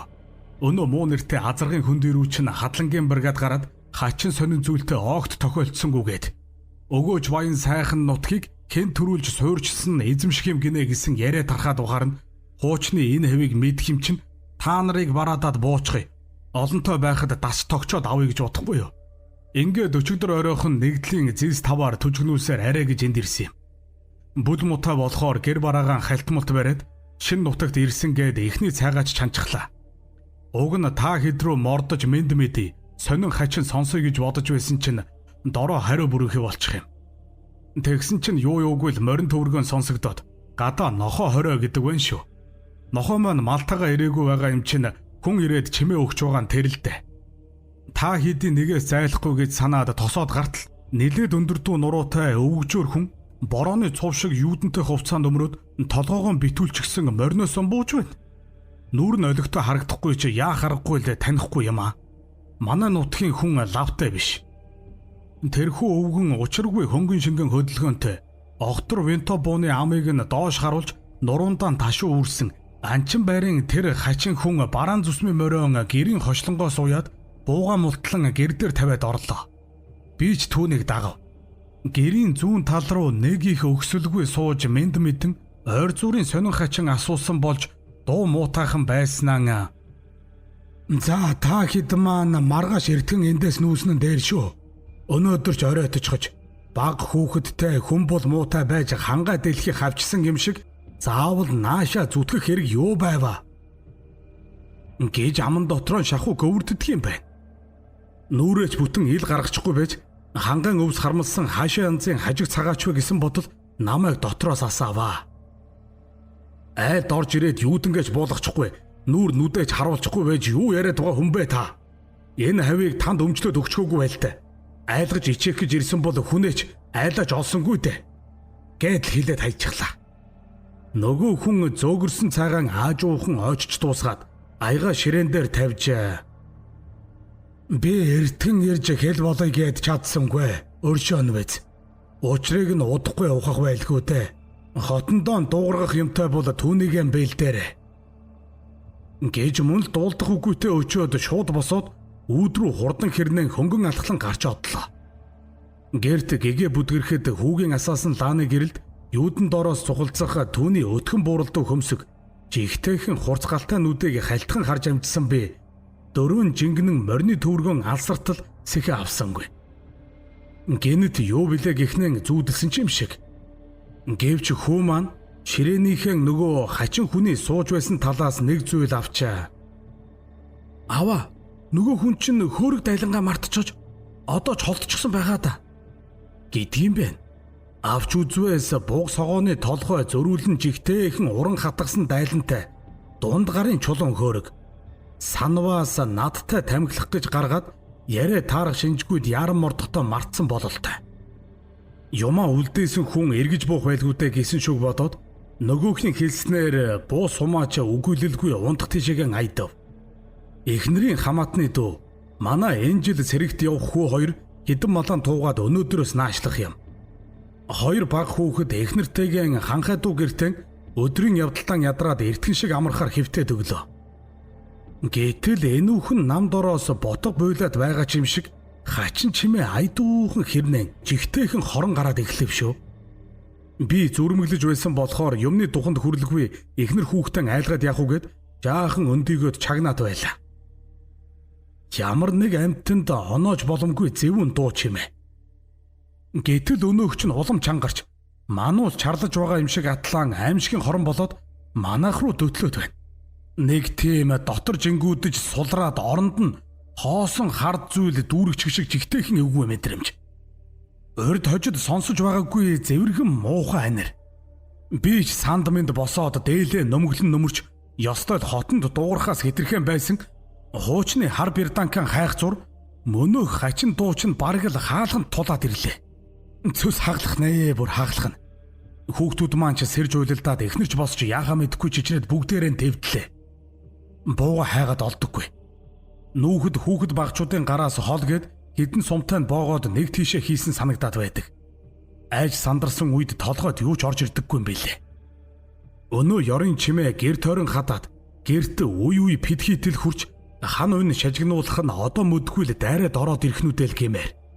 Хоёр хүүхдэн хоймрын орон дээрэн хөнжлөөр нь битүү хучичгаад би өөрөө хутгаан эхнэр хангинуур сүхэн бариад нэгэнд тулсан үед яадган үзгэр шидэж хүйтэн хар хөлсөн цувлан чичрээд зогслоо. Бараг дээлээ нэвт хөлөрсөн байхаа. Нүдрүү лав борооны ус шиг л урсаж байв. Ийн бажиг тавьж байсан чинь гэнэт буунду тасгийгээд хэн нэгэн баргил сүртэй хоолоогоор зандран хашгирхан сонсогдлоо. Өнөө дуу хаяанд шахуу хэдэнтэй муухай хяхран дуугараад чимээ наалдрав. Арай ядан сэхэ аваад гэнэт эг маггүй уйлаад эхэлсэн эхнэрийн тэврэн тайтгаруулж байхад алсад морь үүрсэх дөрөө төмөр харшиг чимээл гарсныг санаж байна. Ийн өгүүлээд хүрэл яриагаан дуусгаж өврөөсөө нөгөө учир битүүлэг хүнийг бололтой марал бугыг дүрсэлсэн уран хатгамал бүхий дайлан хөөргийг гаргаж ирлээ. Хүзүүг нь зөрүүлэн туйлын урнаар ойсон энэ дайлан он цагийн ирэхээр зарим хэсгээрэн сэмрэн ганджээ. Галсан дайлангаас хөөргийг гаргаж алган дээрэн дэнслэг шиг эргэлдүүлэн байснаа. Тэр чимээ яг аль хаваас эхэлж гарсан гэлээ. Гэж асуугаад ногоорон дүнсийг хошууны доот хэсэг рүү харц явуулав. Хүрэл суудлаасаа босож алсыг сарвчлан байж энэ үхэндтэй энэ дороос Гэж хурууга матилган заах үед галсан хурууных нь үзүүрийг дагуулan зэрэглээдэг чанд руу хараачлаа. Үүс салхины аясаар сэмрэн ов товхон сүтэртүүлсэн тэртээ энгэрт цаг хугацааны эрхээр нууцлан үүсгэсэн шарил ил тавьдаг энгэр бараантан байв. Ойр зургийн ажилд дэм болсоор хүрлийнхээс нар гудаах үед мордсон галсан шууд нөгөө хүн тавьдаг энгэрийг чиглэлээ. Өхөр малаа туусаар хүрлийн том хүү дүү хоёр нь хүрлцэн ирсэн учраас түүний хэрэг багасжээ. Яарч сандарсан хүрэл хэдэн хайнгийн шараан барьж аван гэрэн ачгаар зүтгэж эхлэхэд эхэндээ учир начрыг сайтар ойлгоогүй сүлд ирсэн хоёр баггүй гайхжээ. Гэвч удалгүй яриа хөөрөө нийлэн учраа мэдэлцэж нүүдэлтэй жигдэрлээ.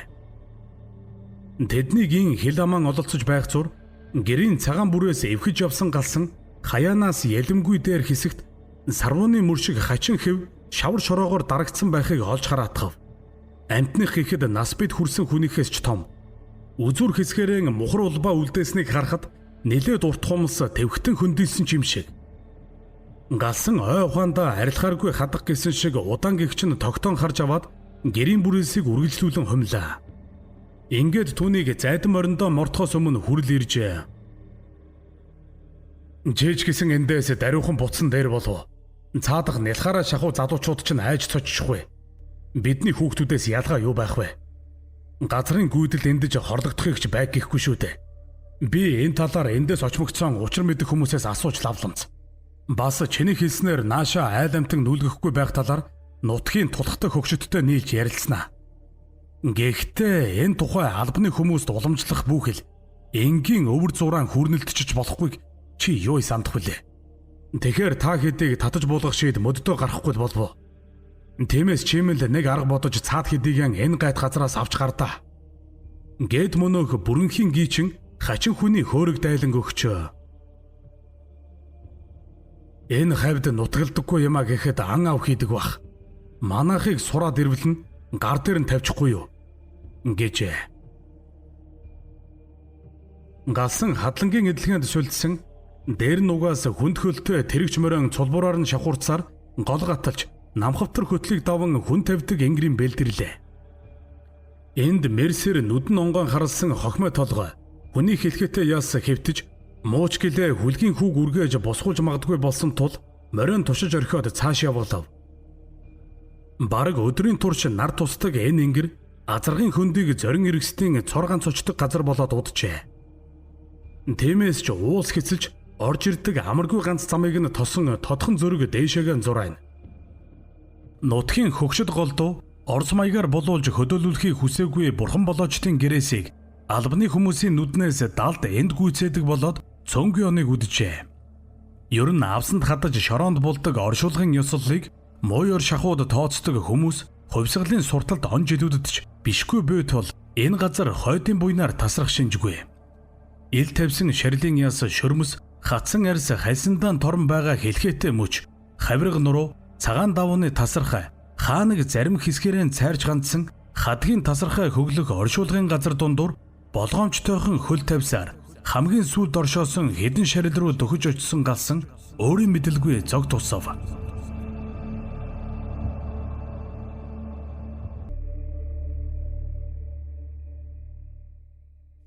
Халууны эрхэнд гэдсэн хөөж таталцсаар өндөж суусан хумс нь ар зайтал ургасан хоёр гараан урагш сарвайсан цагаан бүтээлэгтэй хүүрийн эргэн тойрон улаавтар туяатай тос шүүс болж гавлыг нь ярж нурууг нь хэрзийтэл угчсан байхан тэр.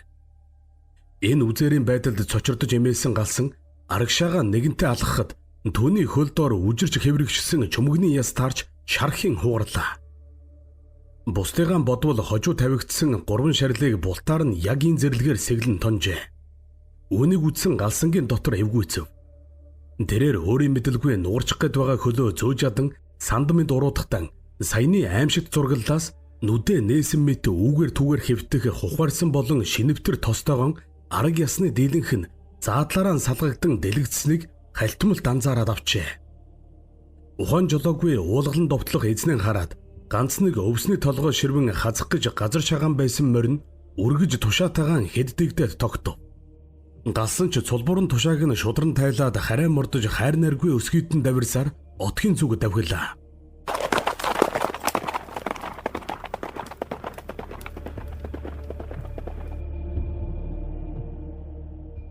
Түүнийг отогтон эрэхтэн хадуурын морь унаж тэнэд ажил алдуулсан мань нэрийг чаддаг бол зодхож бэлэн төдөв хилэнтэйгээр тосов. Гэвч тэрээр улаан галзуу давхиж ирсэн ирийн цус хурж эрүүл бусаар эргэлдэх нүдийг нь хараад улчиж хэлэх гэсэн бүхнээ буцаан залгаад мөрнөөс нь холдож өглөө. Морио гадаснаас хам хум уйж оргисон галсан шуутхан алгасаар тракторынхаа гишгүүр дээр суун том үндсэн тагшнаас хоол идэж байгаа тулга дээр очив. Гэвч тэр хоёр нарийн учраан хилэлцэх бүхэл ганц нэг үг солихоос хэтэрч амжаагүй байтал нэгэн хөвгүн орилсоор отгийн тэг рүү гүйн орж ирлээ. Тэмнэ цаан чин сүд боллоо.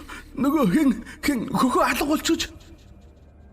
Залуу хүү хагас тойрон суугаад хоолдож алсан бригадынхаа залуусын өмнө говийн зогсмогцсон ин хилчгээд өвдгөө тулан тонгойсноо шууд ходройтон унлаа. Холхон өвс хадаж явсан нэгнэн хоолнд дуудахаар явсан хүү ингэж бахардтлаан түгшсэнийг харахад яавч жирийн хэрэг биш болжээ. Залуус өмөлдөн охид ордуу тавин мөчөр шажигнан шатах чимээнд галын дүл ширтэж намгүм 50 тухтай хооллож байсан бригад тэр дорон айдас түгшүүрийн байдалд шилжлээ. Галсан инг гэд байсан юм аа. Гэсэн янзтай тулга өдөө том хараад өөрийн оромжноос буугаан авахар гүйлээ. Тулгач дутуу идсэн аягтайгаан тракторын гишгүүр дээр орхиод асар дотор орныхон ард үлгөөд оргисон бууруугаан хурдлав.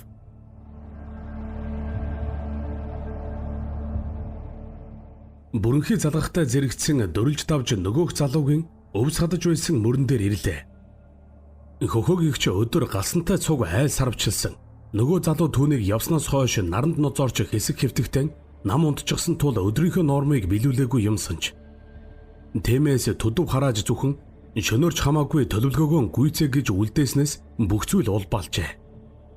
Бүгд суртал ухуулгын ёсоор өнгөн дээрээ хэнэггүй царайлавч битүү айдас хүмүүрийн зүрхийг бацчгаад байсан үе. Тэмээс хөвгүн харанхуйгаас өрсөж өдрийн оноолт талбайнхаа өвсийг налуулахаар сандран улаарчээ. Ингээд бусд нь амархаар буухад ганцаараа хадлангийн талбай дээрээ үлдэж. Удаан сураг тасарсан түүнийг хоолнд дуутахаар найз нь ирэхэд хадуур нь үзүүрээрэн газарт золттой.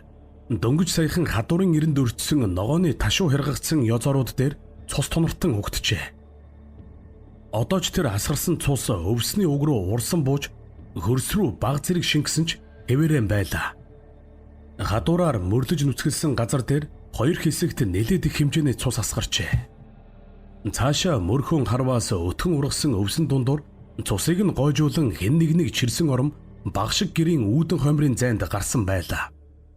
Тэрнээс цааш цус туссан улбаа алдарсныг анзаарахад хохирогч ам тавьсан уу муужирсан уу эсэргүүцэлд үзүүлэхэн байснаар халдагч хураг зугаад зоон дээрэн шидэн чавтдаг чон шиг олзонтон шуударсан бололтой. Холхон сахалтын зайд айсгүй харанхуйгаар сүр аван дүнсих өтгөн бургас түүний дээгүүр голын тэртээд улаан элгэн хад битүү хөвчөөтэй уушиг хархан ертөнцөд хязгааргүй юм шиг хөндлөлтөн лүглийнх нь айдас төрүүлэм. Цус туссан мөр эцэслэхэд залуус тэр дорон бөгнөрөн цаашид яахан шидэж ядан нэгнийхээ амийг харан түр саадлаа. Өнөөх даргын нэрэнд дуртай төдөв цус үдснээсээ хойш эгнээний ар руу алгуурхан ухарснаа нэг л мэдхэд отог руугаан жирийсэн тул одоо галсангаас өөр дөрвтэй гүгүүдэх хүн үгүй.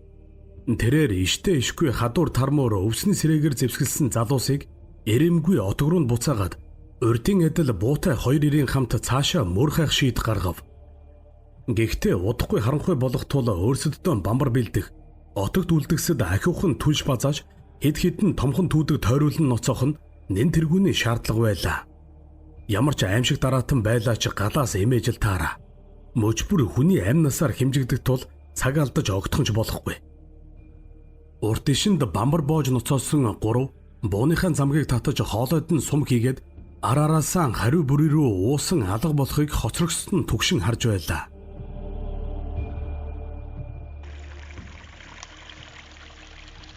Галсан тулга нарын 3 эр шигүү бургас руу шурган үхэр чулуундаан харгайтан шуугах түргэн урсгалт голын эрэгт ирэхэд харанхуй хорвоо гизэрхэж дуусав.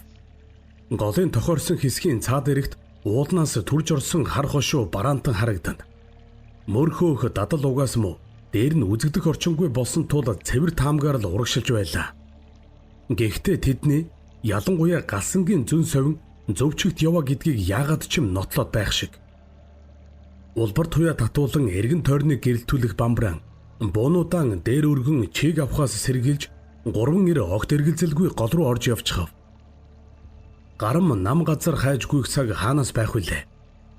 Усан дороос цухих чулууд харгиатан бориглох түргэн урсгалаар багцаалдан арайч хөлгүй живчихгүй гэж бодсон нь талаар болсонгүй.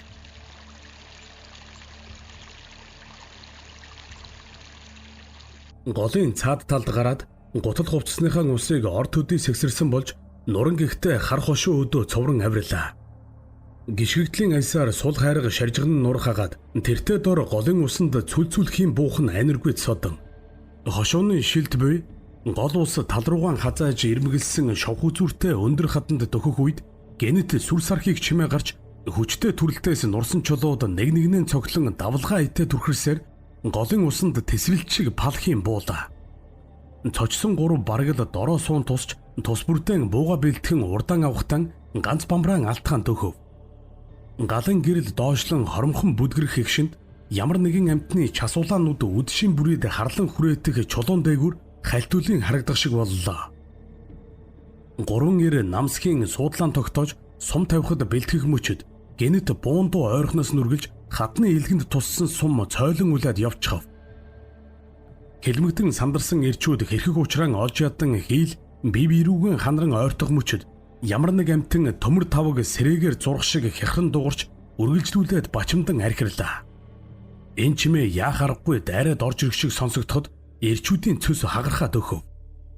Гэтэл дахиад л хажуугаас нь шахуу буу тас хийж сум чигшөргөн эсгэрхэн тэрэ. Гялскитэл элэглэн хэвтээд буугаан буундуу гарсан зүг рүү чиглүүлэх галсангийн жишээг тулга болон нөгөөх нь болох бойтогч гэлээ хурдхан дагав. Гэхдээ тэдний нэг нь бага калибрын буугаан шовгор хадны орой руу чиглүүлсэн байлаа. Хадны цаад руу ямар нэгэн амтэн гаслан гянах шиг бүгд чимээ гараад орчин тойронд дүлэрсэн мэт намгүм ноёлов. Тэртээ цаана хад шаргин нурах дуунаар ховстуулсан адил байдлаасаа арай ядан гарсан 3 эр нөөц бамбраан асааж 2 тод гэрэлтэйгээр хадыг болгоомжтой тойрч үзэхэр хөдөллөө. Алсад адуу янцхааж морины товор алха усны шуугантай холилдон сонсогдох шиг. Юу дуугарав, хэн буудав? Ийм асуулт дотроо тавьсан эрчүүд ямар нэг амтэн үсрэн дайрах, хэн нэгэн алсаас буутахаас сэрэмжлэн навтааж, үе галт хуйлаадас тасран унах бамбарын туяандан шүтэн хатны ар руу 2 талаас болгоомжтойо өнгөв. Дунд хэсгэрэн уруу руу налж, дээгүүрэн уул өдөөгөн сөрж мэтэлсэн том босоо хатны хотгорд хөхөөг сууга байдлаар эвхрүүлэн орхижээ.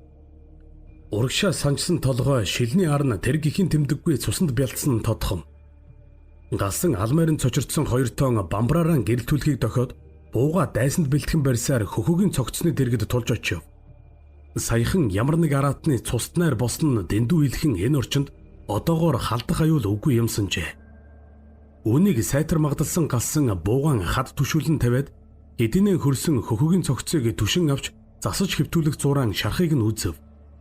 Түүний урт ширүүн халимагтай хуухыг нь хачин эвгүй ярж толгойнхын заадлыг ярзааж цайртал эл гаргасан байх бөгөөд яг тэр мөрөөрөө гавлыг нь цуу татсан аимшигтай. Энэ ангархаагаар тархийг нь ухан идэхтэн энд тэнд үсчүүлэн унагсан нь цэлцийн бүлгэнэж тогтжээ. Нурууг нь дагуулan махыг нь шулав татаж онгойлгочихсон учраас шилэн тийм цусанд будагдаж үзэгдсэн аж. Авраг том улаан арвалч шиг хэрзэн харагдах нурууны ясыг хэд хэдэн газар хуглан нугсыг нь сугалж авсан нь үзэшгүй муухай.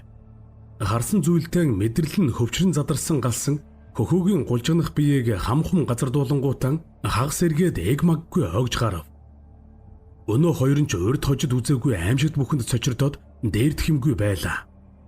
Гэтэл гинэт хаанагтайгээс ботго буйлах шиг ингэнүүлэн эхэлсэн гаслан мануулын зулцаг ам тавин чарлаж байгаа мэт цочир чимээ чихний хингэрэг зурсан ёрын аваагаар үргэлжлэн цуурайлав.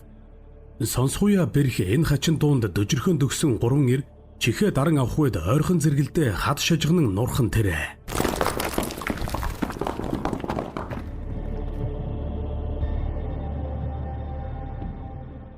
Айдас дүүрэн алс руу харанхуй руу ширтэн түүдэгтэн мөчр бургас чулуудан урдж асан залуус тэртээд буундуу нүргэлхийг төвшөр дүүрэн сонслоо. Чандамлан ноцоосон 3 том галын дунд бөөгнөрсөн залуус Огтон дундаа оруулж өөрсдөө өвсний сэрээ хадуураар зэвсэглэн чадах ятгаараа орчноо сэрэмжлэн ажиглана. Дахиад л боондоо. Гагцхүү галсангийн винтовол тэр холоос эндийн сонсогдохоор чимээл чадах билээ. Нөгөө хоёрын баг буу шонхийн дуугарх нь томхон араатанд шумуулын шунгана төдий. Тэнд чухам юу болоод энтэй эсбөгөөс юутай таарад буудалцаад байгааг бүгд л дор бүрнээ таахыг хийжээ.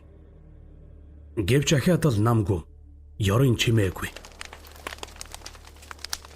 Галын тачгнан асах шатаж буй бургасны мөчөр нумран чехархаа зөөр аниргүй.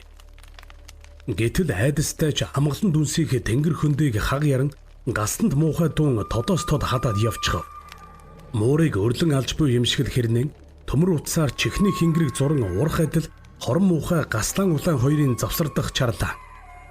Ойртуулан бүхэлсэн морд хуйхран эргэцэж зарим нь шижгэнтэл шээс алдана.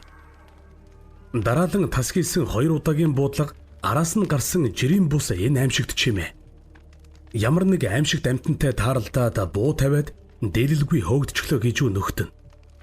Ихэнх нь ийм бодсон залуус хургасан хоншгол хуйлран бөгнөрч гартаа барьсан болох зэвсгэн улам бүр чангатхан дэнсэлцгээв. Өнөөх гаслаан бүр тодорхой агшинтай зэрэгцэн трактор пижгнэн асаж өмнөө байгаа морины уяаны шонг хуугдаарад газрын уруу руу яйжгнан дэнхэлцээр одлоо. Доорох хөрсөн ган тураагаараа онглон орох байх газраа ож ядан эргэсэж байсан морд эвгүй үнэрт утаас авсуулсан техникээс үргэхдээ үлдсэн шонг нь хаман чирж харанхуйд зүг бүр рүү хулжин тажигнаж талив. Хүүш хүн дайрж алхна гэж ордуу тавьсаар тракторын араас ухсгийсэн хідэн залуу түүдгийн улаавтар туяанаас гарах игшинд жижиг бүхээгт нь хизээ чим алга болоод үгийлэгдээгүй төдөв буйг хальтхарж амжижээ. Зарим нь мордынхон араас гүйсэн боловч үргэж цахалсан дөрвөн хөл дадгууснууд хүний гарт орхосоо аль хизээнээ өнгөрчээ.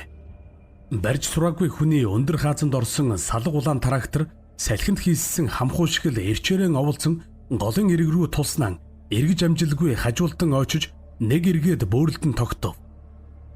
Хүмүүс хашгиралдан увж сувсаар гүйн хүрэхэд хаг үсэрсэн тракторын цонхоор шороо цусанд холилдсон төдөв салгалан чичирсээр мөлхөн гарч ирлээ. Алия алж зодё зодож болохгүй ийм хүүгийн амин амтныг яхаа мэдхэ байсан ирчүүд нь алмайтан зогсоход тэднийг дагаж ирсэн 2 биерхүү охин цочирдсандаа зовлогон даахгүй чичгэнэх түүнд туслан сугдав.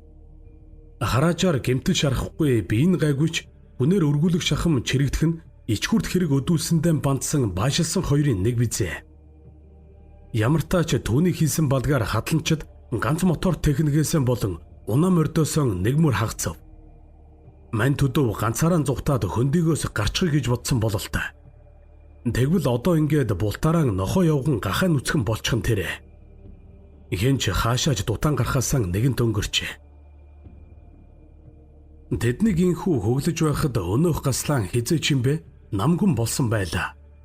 Түүдгийн дэргэд бөгнөрсөн залуус хичнээн чих тавиад чиг ямар нэгэн авиа олж сонссонгүй. Мөөг зөгнсөн аниргүй л орчныг хучин эзэмдэн. Бужигнаж байх хооронд дөлн бууран унтарч эхэлсэн түүдгүүдэн ямартай ч тордон ноцоож байх зуур голын зүгт бургасны мөчөр хугаран ямар нэгэн амтэн дөтлөн айсвын сонсогдов. Айдаст хүлэгдэн хамаг мэдрэлэн хөвчлсөн хүмүүс игшин зуур самгардан гар гартаан юу таралцснаа шүүрэн амьсгал түүжин чимээ гарсан зүг рүү мэгдэн харлаа. Улбар туяан бургас захлан тусах түүдгийн гэрэлд эхлээд буугаан урдаан хөндлөн барьсан тулга араас нь дахиад нөгөө ир тэгээд галсан цээжэрэн арагшаа хагас иргэн буугаан бэлэн барьсаар цувран орж ирэв. Тэдний гар хувцас цусанд будагдсан байлаа. Хөхөөгийн амь үргэцсэн тухай мэдээ бүгдийг өмрүүлэн сандрав.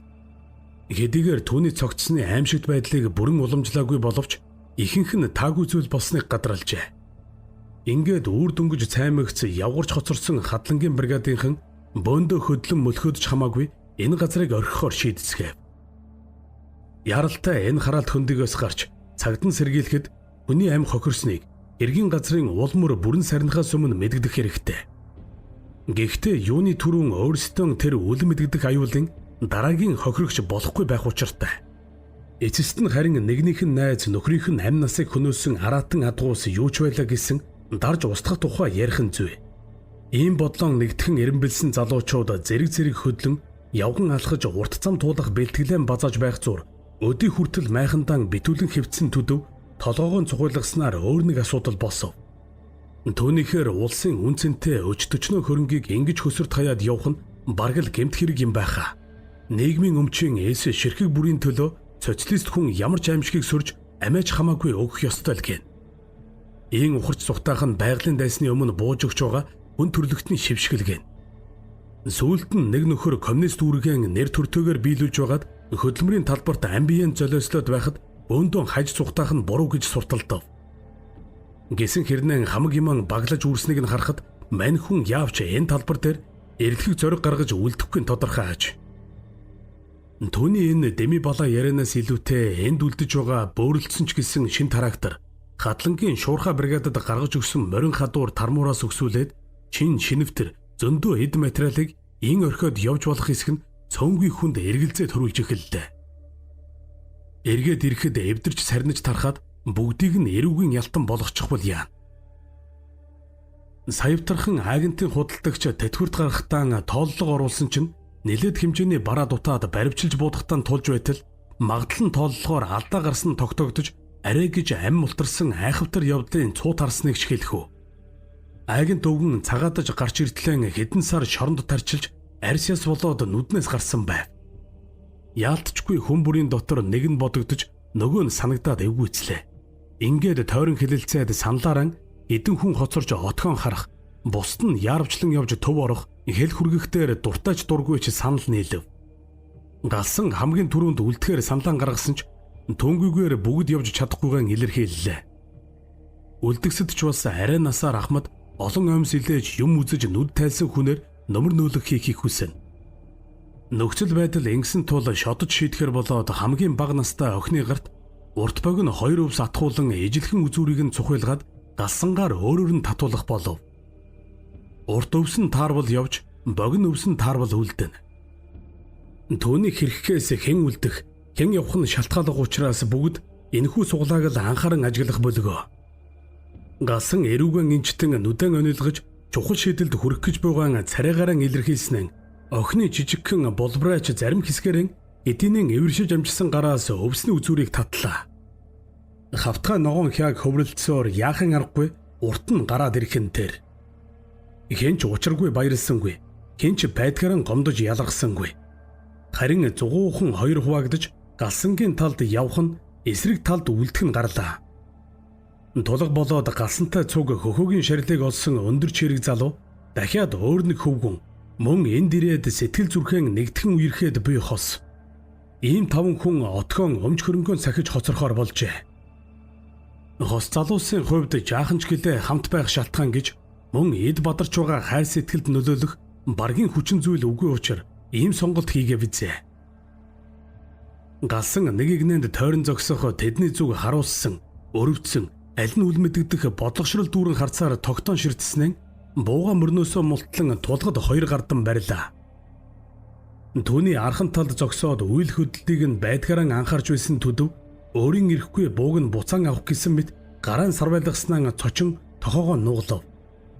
Галсан өврөөсөн дайцтай сумаа гаргаж тулгад өгөөд огцом татан тавирч нуруун дээр нь нөхөрсгөөр зөөлөн хідэнтэй алгадснаа хөлөө түшүүлэн тавьсан калибрыг нь авч замгийг нь татаж шагаагаад буцааж түлхэн мөрлөж төрүүлэн алхлаа. Түүний араас бусд нь дуушуу багтаахан гашуудлын цуваанд яваа юм шиг уйтгартай гэмэрхүү царайлан ганхасгийн сажилцгаав. Шувууд ганц нэгээрэн жигрэн жиргэж эхэлсэн дөнгөж үрийн цаг билээ. Галсан тэргүүтэй залуусыг даваан дээр гарч ирэхэд нар гудайж харчиг хаялж эхэлв. Одоо энүүхэн битүү модтой ингрийг гаталчихвал гайт азаргын хөндөгөөс бүрмөсөн тасран сална. Удахгүй захан айлын нохойн дуу сонсогдох ёстой. Гэвч хичнээн яраад чиг шигүү ойтой хэсгийг явган хүмүүс хариу бүрийгээс өрсөж туулж чадсангүй. Хэдхэн хоногийн өмнө тракторын чиргүүлдээр дуулалдан хөгжилдөж явсан залуус одоо яг тэрэл замаараа туйлдж ядарсан айдас гүнэг дүүрэн арай ядан гэлдэрнэ. Битүү нарсан ой дундуур шилмөөс борог өвсөнд дарагдан эдгэрсэн замаар цуван явцгааж байх үед хамгийн ард цоожлон алхах галсангийн чихэнд нэгэн хачин чимээ сонсогдох шиг боллоо. Өтгөн ногоон дундуур хөл нүцгэн гүйхэд хөлөнд нойтон өвс ороолдон зурж чихрэн тасрах мэт. Галсан зог тусаад эргэн харж мөрнөөсөө бууга буулган замаг дээр нь гараан тавиад дахин чимээ чагналаа. Намгүй. Хөлөө чирэн урагш зүтгэх залуусын явдлын дуу хаанигтээ өвлөг өвөөлж өвлөн жиргэх болжмор тэртээ тэнд анг өрөөсний хөлөөр хугарах өрөө мөчрийн бүгд шарх илт. Андуурво. Галсан ин эргэлзээд буугаан буцааж мөрлөн алгуурч гэлээ тууштайхан алслах залуусынхаа араас гүйцгэр хөдөллөө. Гэтэл дахиад л өнөө чимээ. Түүний хөдөлгөөн бүрийг анан араас нь шил даран дагаатж байгаа юм шиг. Юу гэж вэ? Галсан зогсоод буугаан мөрнөөсөө айдуухан буулгаж гартан аваад чимээгүйхэн эрэглээ. Моддын завсраар эрээлжлэн бүдгэрэх үдшийн нарны туяаг хальтхалхлан ямар нэг амтэн зурвасгийн өнгөрөх шиг. Тэрээр нүдэ шудран арчаад буугаан өргөн замгийг нь чимээ гаргахгүй хичээж зөөлнөр арагшин татан сэнэглэв. Амьсгалаа түгжиж анхаарлаа эцэст нь тултал хөвчрүүлж бууны овоо хараагаараа орчныг тойруулан ажиглалаа. Өвс навч шавжны хөл салхины аясаар айдуухан тонголцохоос өөр ямар ч хөдөлгөөн сэжиг цохим чимээ үгүй. Гэтэл түүний хоцорсныг сая анзаарсан залуусын нэг нь эргэн харж Галсаахаа та яасан бэ? Гэж чангаар хашгирав. Мэдрэлийн чангалаад нэг чигт бүхэл анхаарлаа тавьчихсан Галсан түүний дуунаар цочин сэрхийг зур яг дэрэгдэх бүдүүн нарсны цаанаас ямар нэгэн амтэн хилүү саятай үсрэн дүүлээд өтгөрөн харанхуйлах ширэнгийн зүг нүд ирмэх зурт далдрав. Шилүүстэй зөөрлөхийн аргагүй үлэмж биетэй хүн дүрстэй жимшиг тэрхүү хачин амтны хэд хурд хараа гүйцэх боломж өгөөгүйгээс гэрэлд гэлбах гадаргаас нь гөлгөр чилдэн арьстай болов гэсэн зэрвс таамагл түүнд үлдэжээ. Ямар гээчин аимшиг вэ?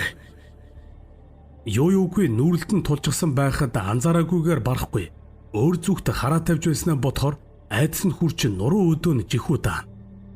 Ганцхан үсрээд өөр дээр нь буух байсан гэж юу? Ийм бодох төдийд үхээд хад дэрлэн үлдсэн хөхөгийн зэрэмдэглэгдсэн цогцос нүдэнд нь харагдах шиг. Хүйтэн хар хөлсөн цутгсан Галсан дэмийл харлан нэвсих ширэнг тийш бууныхан амаар дохин хэсэг хараачилснаа дээлийнхэн ханцуугаар магнагаан шудран арчаад түүнийг хүлээн гайхшран зогсох залуусын зүг түргэн алхаллаа.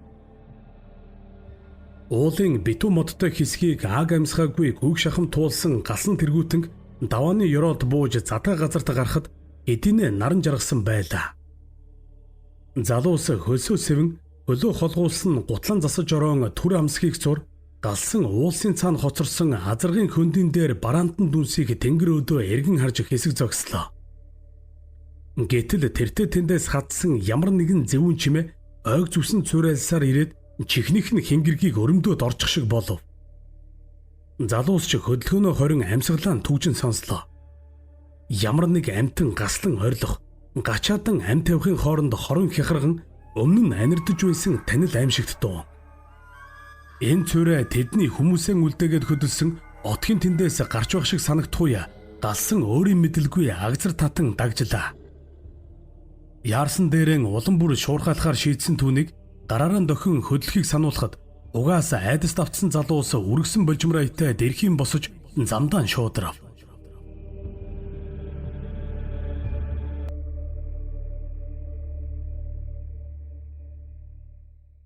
Уулын замаар харногоон өнгийн хуучвтар газ 67В салганан давхин.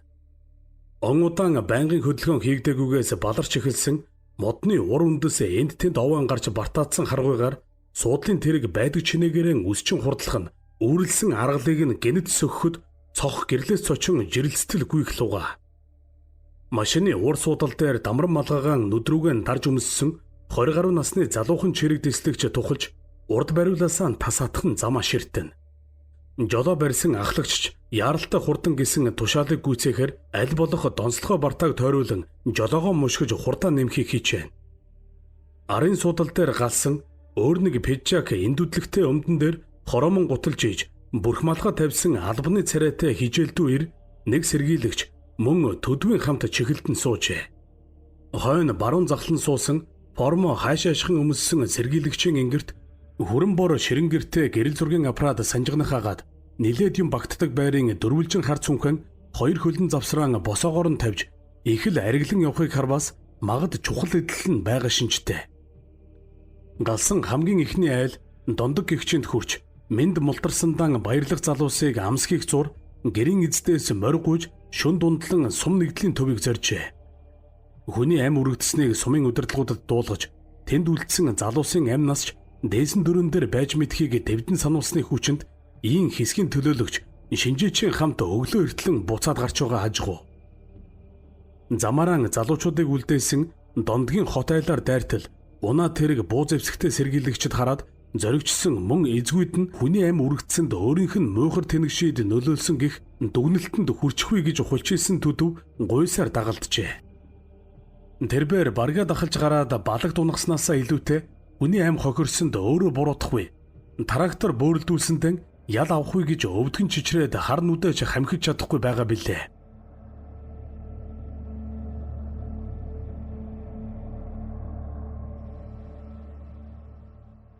Суманд хэсгийн төлөөлөгчөөр томилогдож ирээд удаагүй залуу дэслэгчийг зол гэнэ. Тэрээр цагдаагийн сургуулиан дүүргэж хотод хэсэг зуур хэрэг бүртгэгч хийж байгаад өөрийн хүсэлтээр хөдөө нутгийг зоржээ.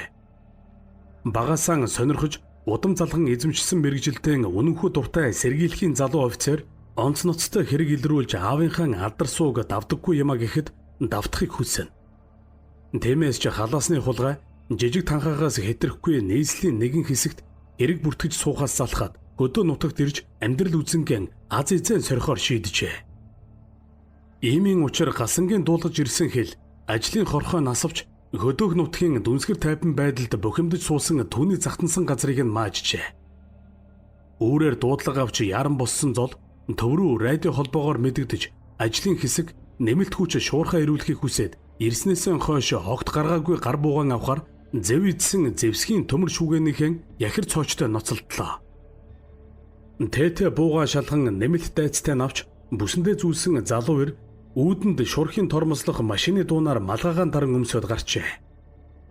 Галсангаас эхний мэдээлэл авч яахын аргагүй ноцтой нөхцөл үүссэнийг ойлгосон зол одоо хэргийн газарт бушуухан очихын мөн болон жолоочон шавдуулна. Болдогсон бол машинаасаа төрүүлээд давхичмаар байгааг нь машины цонх руу түрэг сээжнээс нь харж болохоор бултараа хэдий яаравч газрын зай замын бартаа сэтгэл бачимдуулан ээрх ажээ. Машин дүүрэн хүн суусан хэрнэн хуучин газ 67-гийн ялэмгүй салгалах моторын дуунаас өөр ямар ч чимээгүй явах нь төгшүүр аль хизээний хүн бүрийн доторыг эзэмдсэнийг гэрчлэн. Тэрэг донсолгоонд савлан давхисаар үдийнаар гудааж байхад дэми нэг хатламжтын отгийн барааг харав. Энд тэндгүй жижиг том бухал овоолн тавьсан хэдэн ч бараатайхан нуруу хийсэн хаасайгүй хадсан өвсөн сэврэхээр таран эргүүлсэн хадлангийн талбай хачин нам гүм. Цаахан талд нь хэдэн морин хадуур сэрэж үзэгдэх бөгөөд гар хадуур тармуур сэрэ хаяг нь дэрлэн хэвтэх тос шороонд халтарцсан хуучин ногоон асар ногоон цэнхэр майхнууд бүгдий зүлбийгөөд доошоо суусан хачин сүргүй. Хоногийн өмнө л орхиод явсан отхон нэг л зэвэргэн чимээгүй хүйтэн хөндий харагдахад гасангийн дотор пал хийгээд л явчихав. Арай. Машин отогт орж төв асрын өмнө хөнгөн зогсоход асар майхны айлнаас нь ч хүн гарч ирсэнгүй. Асрын өмнө ноцоож байсан асар том түүтгийн орон дээр хөгсаарл үнс багшиг салхиар хуйлран бужигнан эргэлдэхээс өөр айнаргүй. Машинаас хамгийн түрүүнд үсрэн буусан зол дэслэгчийн нүднэн ойрхон тунрах цус үзэгдлээ. Залуу ир бууны ширэн гэрээн яран савардаж гар буугаан шүүрээд замгийг нь татан сумыг нь хоолойд нь бэлтгэв. Машины хойд хаалгаар дэрэгдэх сэргийлэгчтэйгэн чихэлцээр санд мэнд буусан галсан ойрхон хуучин хөөх майхны урд баг нь мултарч дам нуруу нь урагшагаан гудран тогтоод хаягаар нь цус урсан тунарсныг үзмэгцэн шууд сүхэж үзэхээр тэмүүллээ. Энэ үед дэслэгч залуу түүнийг мөрнөөс нь татан хороод жолооч сэргийлэгч рүү дохин майхны ард очихыг заагаад өөрөө бууга зэхэн барьсаар амийг нь огцом дээш шидэв. Гэвч тэдний сэрэмжилсэн шиг яргалал үлдэгч тэр дотор байсангүй. Харин энд хос залуус бие биеэн даран ам тавьсан байлаа. Галсан ийм амьшигтай бас өрөвдөн үзэгдлийг харуутан өөрийн ирэхгүй өвдөг дээрээ суун тусав. Айж арга тасраад майханд цухтан орсон хос залуус руу халдагч үүдэн талаас нь удаан жилийн эдлгээнд дагтаршиж дараалсан чисчүү хаалгыг нь хүү татан тайрчээ. Залуу хоёр амьд энслэх энэ мөчөд халдагчийн өөдөөс шууд тулж бүсгүйгийн эцсийн мөч хүртлэн хамгаалан тэмцэх гэсэн бололтой. Бодвол эмэгтэйгэн зүхтаа гэж орилж байсан ч биз. Гэвч бүсгүй түүнийг орхисонгүй, турхан гартаан атгасаар амь тавьсан шанагыг нь харвас хорвоогоос одон одтлон нэгнийхээ төлөө ачтаач үзэлцсэн нийлхэн. Даанч Юрбишийн хүчтэй араатны өмнө хүчин мөхсдөж хосууд нэгнээ өрсөн халахлахаар хичээсэн мэт дарцалдан үргэджээ. Хоёулангийнх нь гавлыг нь заадлаар нь ярьж, тархийг нь ухан хоослоод, хувцсыг нь араар нь хүү татан, нурууны ясыг нь ил гаргаж, хэд хэдэн газар хуглан нугсыг нь сугалчихсан байлаа. Эгэл жирийн малчин галсан бүүхэл, элдвийг үзэж дол цогсон сум дундын шинжээч сэргийлэгч энэ амьсгт үзэгдэлд мэгдэн эрхэх учран олхон болжээ. Энэ үед машины нөгөө хаалгаар бууж цаад тал руу ажиг тавьсаар холдсон нэгдлийн даргын орлогч байдгаараа орилж бусдыгаа дуудлаа. Газар өвдгөлд нь суугаад муу совин нь биелчихсэнд өөрт нь итгэж өмгөөлөл ирж асан залуусыг хээр үлдээгээд үргэлдүүлчихсэндээ өөрийгөө зөвхөн гаслах гасангаас бусд нь түүний зүг дэрхийлээ. Галсан харин майхны үдвчдээр гарсан цусан оромтой сарвууны мөрийг харан гөлөрчээ. Хүрлийн гэрийн бүрээсэн дээр яг иймэрхүү уулмөр үлдсэн байсансан. Өвсний толгой эмрэн хөдөлгөх төдий чившээ салхиар улаан цохор цэцгэн хийтэй нэмгэн цагаан алчуур хийсэн ирээд түүний өмнө өндөрхөн боролцооны үзүүрт тэглэн тогтов. Галсан тэр алчуурыг авч хэсэгхэн зуур гөлөрснөн хомин өвөртлөөд хөмхий зүүн бослоо. Морин хадуурын цаахан талд нэгэн ир төрүүлгээ харан ойчоод нэг гараан урагшаа сунгасан чигээр хөшөж цусанд хутгалджээ. Сунгасан гарынхын чигт харвас Вентов алхмын зайтай оосроо мушгиралдуулан хошуугаараа газар гудран хөвтөн. Тэндийн амь тавьсан хүн бол тракторч нь тулга байлаа. Түүнийг энд явахт нь гиндүүлэн дайрчээ. Ямар нэг ажиг сэжиг гарахаар нь буугаан бэлтгэн бариад хянан магдалж явахтаа довтолгоонд өртсөн ч байж болохоор Вентовыг нь газараас авч замгийг нь татан үнэрлсэн төлөөлөгч буудаагүй гэж байгаа янзтай толгоогоо тэрүүхэн тэндэн сэжив. Үнэхээр ч хоолойд нь хул шаргал сум гялалцсан байна. Тулгын гавл нуруугч бас сэглэн зэрэмтгэлжээ. Хойд талаараа хүү татагдсан төв асар руу хаяг нь сүхэн шагаасан жолооч тэр даруйдаан харцаа буруулан гараан саваад холдов. Тэнд отог сахиж үлдсэн нэг залуугийн шарил дотор нь тесрэг бөмбөг хийгээд зад татчихсан юм шиг цацарсан цус дотор эрэхтэн дундаан гараа алдлан хэвтэж байлаа. Одоо харин 5 хүний нэг нь хаачва. Араатныг цус найран цогцснууд дээр хийж байх хооронд бултан цухтаж чадаа болов. Гэвч мөрхайн голын бургасны тийшээ явсан шинжээчийн гарын дохионоос харахад тийм аз таарсангүй. Нүд нь хилэнтэйе гялалзах галсан тэргүүлэн бүгдээрээ яаран хүрхэд дөнгөж бургасны зах бараадан нэг хүн дээшээ харан унсан байлаа. Толгойд нь сүхээр хаг завчсан мэт нөгөөх л аимшигт шарах. Өвсөн дээр асгарсан цусыг үзэхэд нурууг нь эргүүлээгүй бас л яран хугчж нугсыг нь сугалсан тодорхой. Эргэн тойронд цусны нялан үнэр ханх тавьж үхлийн ёрын энерги ноёрхон. Муу зүгийн хийзээ шингэсэн мэт энэ хачин эвгүй байдалд бүгд сэтгэл зүрхээрээ ховстуулжээ. Хачин Юрбишийн харгас тогшин хядлагаатай таарч балмагдсан хүмүүс юу ярилцгаан яах учраа олж ядан хий димэл гөлөн хийж бие биерүүгэн хялмалцсан. Хэсэг зуур халмайтан зогссон галсан зол төлөөлөгчийн гараас буугаан шүрч аваад онь хараа гол тосыг нь шалгаснаа замгийг нь тачигнуулан цэнэглэж сүүлчийн цогцсны дэрэгдээс цусан мөр татуулан одсон араатны улбаагаар эрсгэн ухсгийлээ. Энэ хүртэл дэндүү их цус харж мэгдэд байсан золж сэхээ авч шинжээч нэгдлийн орлогч хоёрыг хэргийн газарт үзлэх хийхийг үүрэгдээд жолоочийг машинаасаа буугаа авч ирмэгц хамттан гасангийн араас яарвчлаа. Гэвч тэд төдийл холдож чадсангүй. Мөнөх амтны үлдээсэн улбаа удалгүй замхран алга боллоо. Чигээр нь багцаалдан явсаар гол дээр ирэхэд хэдийнэн эсрэг талын эрэгт гарчихсан галсан хагас суугаад ямар нэгэн зүйлийг ихэд анхааралтайгаар үзэж байна. Зол хоромч эргэлзэлгүй ус руу туучин орж бүсэлгийг нь даван зохилох уулын голын ширүүн урсгалыг тууш зүсэн зүтгэсээр нөгөө эрэг дээр гарлаа. Жолооч ахлагч харин хараажаар уснаас айдаг говийн хүн бололтой Гарц гарам чиг баримжаанд үл мэдгдэх огцом эрэхтэй гол руу орохоос тэнгэлцэн байрандаа хоцорлоо. Араас нь ирсэн золд зай тавьж өгөн холдсон галсан. Энийг хардаа. Гэд газар руу заав. Шинхэн нурсан эргийн хөрстэй хар шороо захаасан усанд дэвтэн нилээд аргуун шавар болжээ. Түүн дээр урт нарийнхан үзүр хэсгээрээ хурц хумсны самарталтаар маажилсан хөлийн мөр тодхон үлдсэн байна. Хүнийг шиг хэрнэн нарийн урт хойд шагаагаараа бохирон гიშгсэн болов гэмээр этгээд хачин сарвууны ором авраг махчин шувууныхч гэмээр ийм зүйлтэй нүр тулж үзээгүй залуухан дэслэгч айх гайх зэрэгцэн галсан тийш харвас нөгөөх нь мөрний явсан чигт анхааралтай ажиг тавиад зогсож байлаа. Гар буугаан ардаа суран бүсэндээ хавчуулах зуур золоо.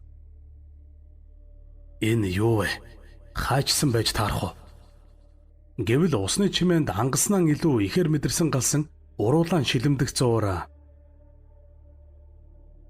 Мэдгүй гэж бүгд дуурснаа. Тэртээ тийшээ энэ хайрхан өөд гэж тод дуугаар өгүүлээд хуруугаараа алсыг чиглүүлэн заалаа. Бурсны ногоо мөчрүүдийн чөлөөгөөр ойр хол нь үл ялгадан ул арих уушиг харихын сүртэйе дүнсийн байлаа. Үл танигдах хэрнэн ёр бусын хүчтэй адтай догшин нь тод болсон араатныг зэвсэг муу хүнцэн мөшөгх нь амин дээр амны гарцал гэдгийг өнгөрсөн бүхнээс сайтар ухамсарлсан тэд зорьсон ажилдаа шуурхааллаа.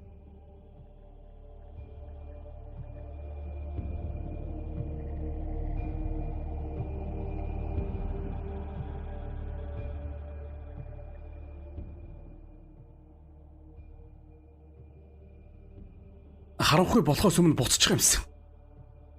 Ялангуяа ирсэн цагаас хойш машинаас сөмч холдоогүй төдөө байнга ингэж үглэн. Тэрбээр нисэж буй эрвэхээ гүйж байгаа зурмнаас ч цочин навтас хийж юмл бол машин руу үсрэн ороод хаалгыг нь пан хийтэл хаана. Ер нь энд ирсэн бүх хүмүүс л яарвчлан буцахын төс болж байлаа. Гэвч талигаачдын цогцсыг эрсэдсэн байдлаар нь зурагжуулах, шинжлэх, элдв амьтны идэж болгож байж өмхөрүүлэхгүй тулд сэрүүн газар бөөгнүүлэх гээд цаг үрсэн ажил мундахгүй. Анх түрүүнд үл мэдгдэх араатны саварт золгүйгээр амиа алдсан хөхөөгийн хүүрийг шинжлэх, отог руу авчрах ажил тэдний хамаг тамирыг хугацаатай нь үржихв. Яаж ч болохгүй харанхуй айлсжээ. Аимшигт халдлага болсон үгтэл хүүр бөөгнөрсөн энэ газар үлдэх нь эдий аюултайж гэрэл муутай машинтай бартаад замаар шөнөөр явна гэдэг бүрж бүтшгүй. Ой дундуур зүтгэх зуур юу ч болж мэдэх. Ингээд бултаараа зөвлөлдөж жолоочийнхаа саналыг даган эндэн хонглохоор болцгоолоо. Майхан асар бас бус эд хогшлыг хомж цэгцэлж амжаагүй явдалж ийм шийдэл гаргахаас аргагүй хүргэжээ. Яаж ингээд задгаа орхих вүлээ нийтийн өмч хөрөнгийг. Нөхөн харанхуй орчныг бүрхээс өрсөж жаал зугаа юм идэж уун бие хөнгөлж хэрэндэн бэлдсэн ажлын хэсгийнхэн задгаа өдөрлөг тавьсан машиндаа орж сууцгаалаа. Тэд орчин тойронд юу ч болсон маргаашийн наран урахаас нааш машинаасаа гарахгүй гэж хатуу шийджээ. Арын суудалд буу зэвсэгтэй хоёр хүний гол шигдсэн төдвийн бие чичирхийлэх ойр хавийнх нь хүмүүст илт мэдрэгдэж байв. Хэдий шахацалдан суусан ч эрчүүдэл хойно эв хаваан олоод нэн удалгүй бүгд дуг нойрондоо дугжиж эхэллээ. Гагцхүү урд сууж хөлн завсраараа винтово тавин гол төмрөөс нь натгсан галсан л орчныг цонхоор хянамгаа ширтэж аль болох үүргэлэхгүй хичээн. Гэвч урд өдөр баахан алгасан өмнөх шөнө нь сумын төв рүү мориор хийсгсэн энэ өдөр нүд бүлтэрч хэл суграм цочор зүйлийг ихийг үтсэн зэрэгтэн алж яагаад яаж ч болохгүй толгоогоо унжуулан дохиж гарав. Хад нурах ямар нэг амтан гангинан гаслах мэт чихэнд чиртэй чарлааныг жолооны ард хүрдэн дэрлээд зүрмгэлж асан жолооч ахлагч хамгийн түрүүнд сонсчээ. Алуулж буй муур хярсны гаслан дуу шиг хэрнэн төмөр хавируулан үрж байгаа мэт хорон хэмнэлт хашгиран шөнийн харанхуйд бөөгнөрч харлан үзэгдэх бургасны чандаас гарч нэг ойртож нэг холдоно. Баггүй мэгдсэн жолооч хажуудан суугаа галсан зөөлнөр угзарвал цаатхан цочин сэрмэгцэн урт винтовон татан дайсанд бэлтгэх гээд тэр хавар нэг төвөргөн тарив. Түүний ийн мөнгөнөр чимээнээр машинд байгсад бүгдээрэн сэрцгээж жолоочийн дохин сонсхийг сануулах мөнөх анирт чих тавьцгаалаа. Яалтчгүй галсан гангинах уйлгнэн чарлах шиг дун голын тэндээс бургасны дундаас нэг тодорч нэг сулрна. Юу гихч амтан бай. Хүмүүрийн дотор айдастай цуг нэгэн зэрэг төрсөн энэ асуултыг зол шивнэн тавиад буугаан гэрнээс нь гаргахаар суудал дээрэн хагас үндийн бусдыгаа түлхэн зайчиллаа. Шинжээч хаалганы хажуу руу налуулан тавьсан жолоочийн Октор Винтовыг авч бүтэн хавчаар сумаар цэнэглээд цонхонд тухаанан эргэн тойрныхон бүртэж торойсон бүгдийг анхааралдан авахыг оролдон нүдэн онилголоо. Аимшигт чарлаан улам бүр ойртохын хэрээр хүн бүр зүрх зогсох шахан түгшиж хүйтэн хөлсөн хувцсныхан далыг нэвт нурган чаахарна. Төдөв доош шигдсээр шалан дээр хөвтөж хойн суугчдын хөлтөө орооцолдон хаашаа чим зүтгэлв. Өнөөх ёрын чимээ отгийн майхан асруудын дундаас хадаж эсгэрэг шүгэлдэг хоёрын хооронд улам бүр төрмгий догшин хурц тод болсоор байлаа. Гайхалтай нь энэ дуу чимээ хүмүүст ховсдох мэт сонин нөлөө үзүүлж саяхан эрслэн тулахад бэлэн байгсад өөрийн мэдлгүй цөсөн хагарах шахам халирч бараг эсэргүүцэх боломжгүй болон биеийн сул байж байв. Бууга өргөн харагдсан даруйд нь гох дарахаар зориг шулуухан суусан галсан хүртэл хөлүүлсэн мэт болж гар хөл нь туглах цутгсан шиг л хөндрөн хөдөлхүйе бэрх болжээ. Хүний нуруу тархийг хүү татан цусалчихдаг аратан хизээ мүдгүй машины арын хуучин брезентэн бардакийг хаг татан ороод ирэх юм шиг л зэвүүн аим шиг дотор байгстын зүрхийг баазна. Галзуурам амар дуун дөтөлсөөр гүн харанхуйг зүсэн саагалтын зайнаас хадахад тэсгэл алдсан жолооч машина асаан гэрлэн тавиад хөдлөх гэв. Гэтэл машины гэрлийн алсын тусгалд ямар нэгэн зүйл хальт бүртгэнөд алга болохыг галсан яахан аргагүй олж харлаа. Нөгөөх л чилдэн улаан хүн дүрст. Машин хүржигнэн асахтаа зэрэгцээд хэн нэгэн хачгарах шиг болсноо буундуу сүртэй гэгчин нүргэлэн дуугарав. Ховсдох шидтэй чарлаанаас өөр ямар ч чимээ энерги байсан дүлий дүн борчинд цуурайлсан буундуу машинд байгстыг экшн зуур сэхэ орууллаа. Дор дорон хөдлөн гардаг зэвсгэн бэлтгэх зуран BBC-эн хэн бууцсан бэ? Хаанаас бодов? Гэж асуулсан цонхны чанад руу хөлөрцгөөн. Гэвч харанхуйд бүртгийх байгалийн бараанаас өөр юу ч сүзэгдэн.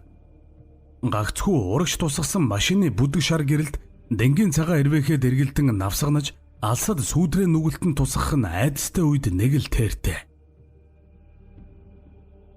Ус нь халсан машин шатхуун нь тасалдан гасалсаар арай ядан дондгийн хаяанаа ирж тамирын тасарсан мэт түр түрхийн оволцоод унтрав.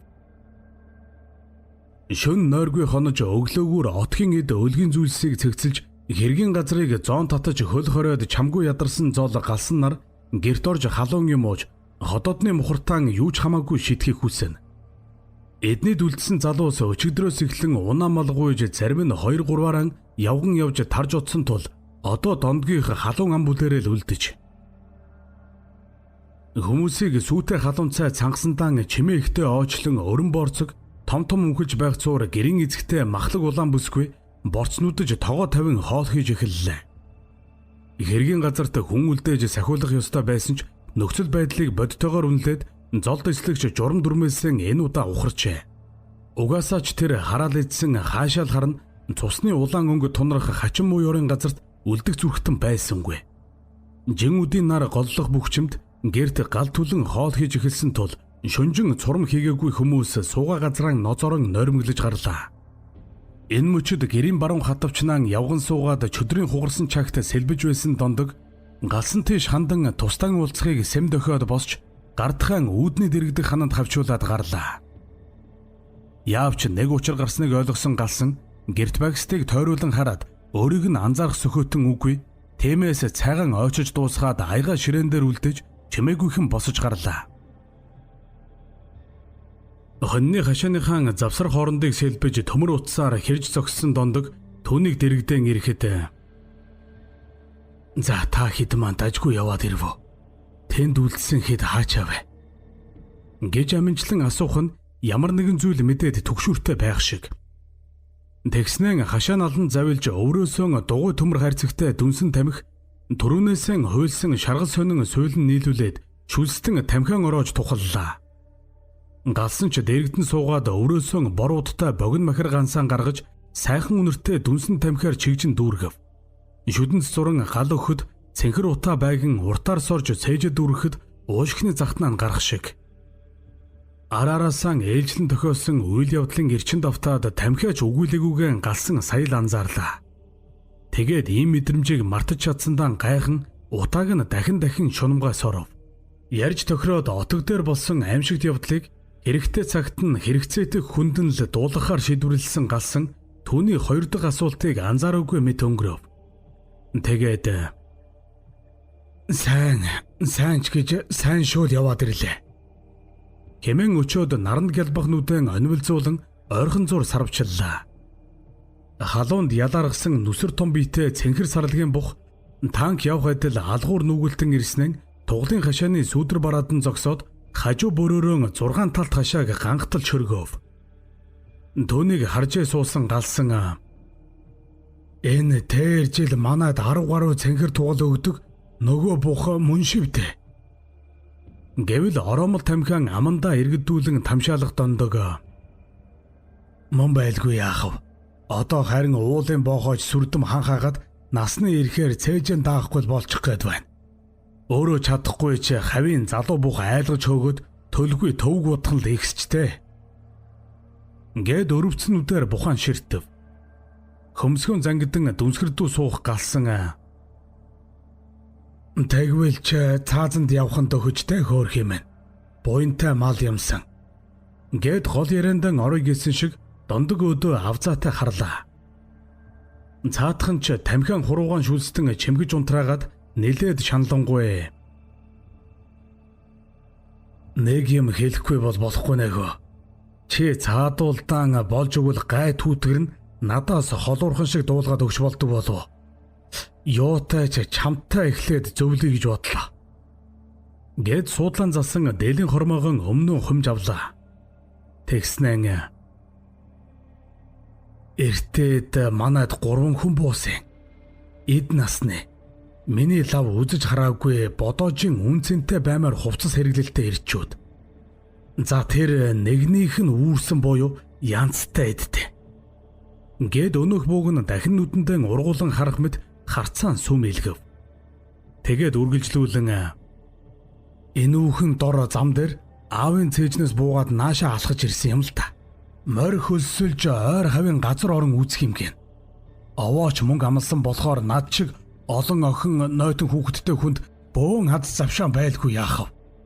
Маргааш өглөө нь мордоод шууд ийшээ азаргын хөндөө уушиг хайрхан тийшээ чиглээд явчих юм.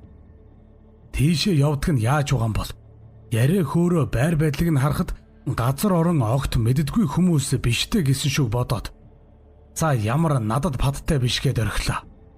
Гэтэл шөн дунд эд нойрон дундаан байсан чинь гэрийн хаалга гаднаас нь түлхэд хэн нэгэн хөвдөх. Айсан гэж юу гэв. Манай хэдийн ч уушиг зүрх амааран гарчхад өгсөн. Угаасаа ч муу жижиг төмөр дэгээ түгжээ маань ч тэнийгэд нэг хүн орж ирүүтэн зүүн урдуур барааны урд төрүүлгээ хараад ойччихлоо. Хүүхдүүд маань хуйлж чарлалдаад л эхнэр уулга тавиад л сүйт боловч юм. Лаа асаагаад очиж үзвэл өдрийн явсан 3-ын арай ахмаддуу нь ухаангүй гулдааж байх юм. Эргүүлж харуулад цээжийг нь сэлээд хүйтэн усаар шүршиж байд сэхэтэл учиргүй ихэр татаад огд харин босож эргэн тойрноо галзуу хүнийг шиг нүдээр ширвэж хараад нэг л бишээ. Тэгснэн айлд байгаагаа мэдэрч тайдах руу бололтой эргээд муужраад унчихв. Унтсан ухаан алдсан хоёрын хооронд түүнийг орон дээр чирж гулдарч гаргаад манайхан бүгдээрээ шөнжин тухаалтаж хонлоо. Илэрч тэмээрээд хачин сонин зүйл яриад амраах юм биш. Бид нь ил харагдах шарах гэмтэл үгүй болохоор учиргүй эмлэг домлог гэсэнгүй л дээ. Үгүй тэгэл эли балаа юм чарлж гарлаа. Ороолон шулмас шалтайсан цэхийсэн барилаа аллаа. Тарих гэдэл татхнаад орилох юм. Алт эрдэнэс дэлхийж даахааргүй байж нь бараан өнгөрөн алт утга учиргүй шивнэх юм.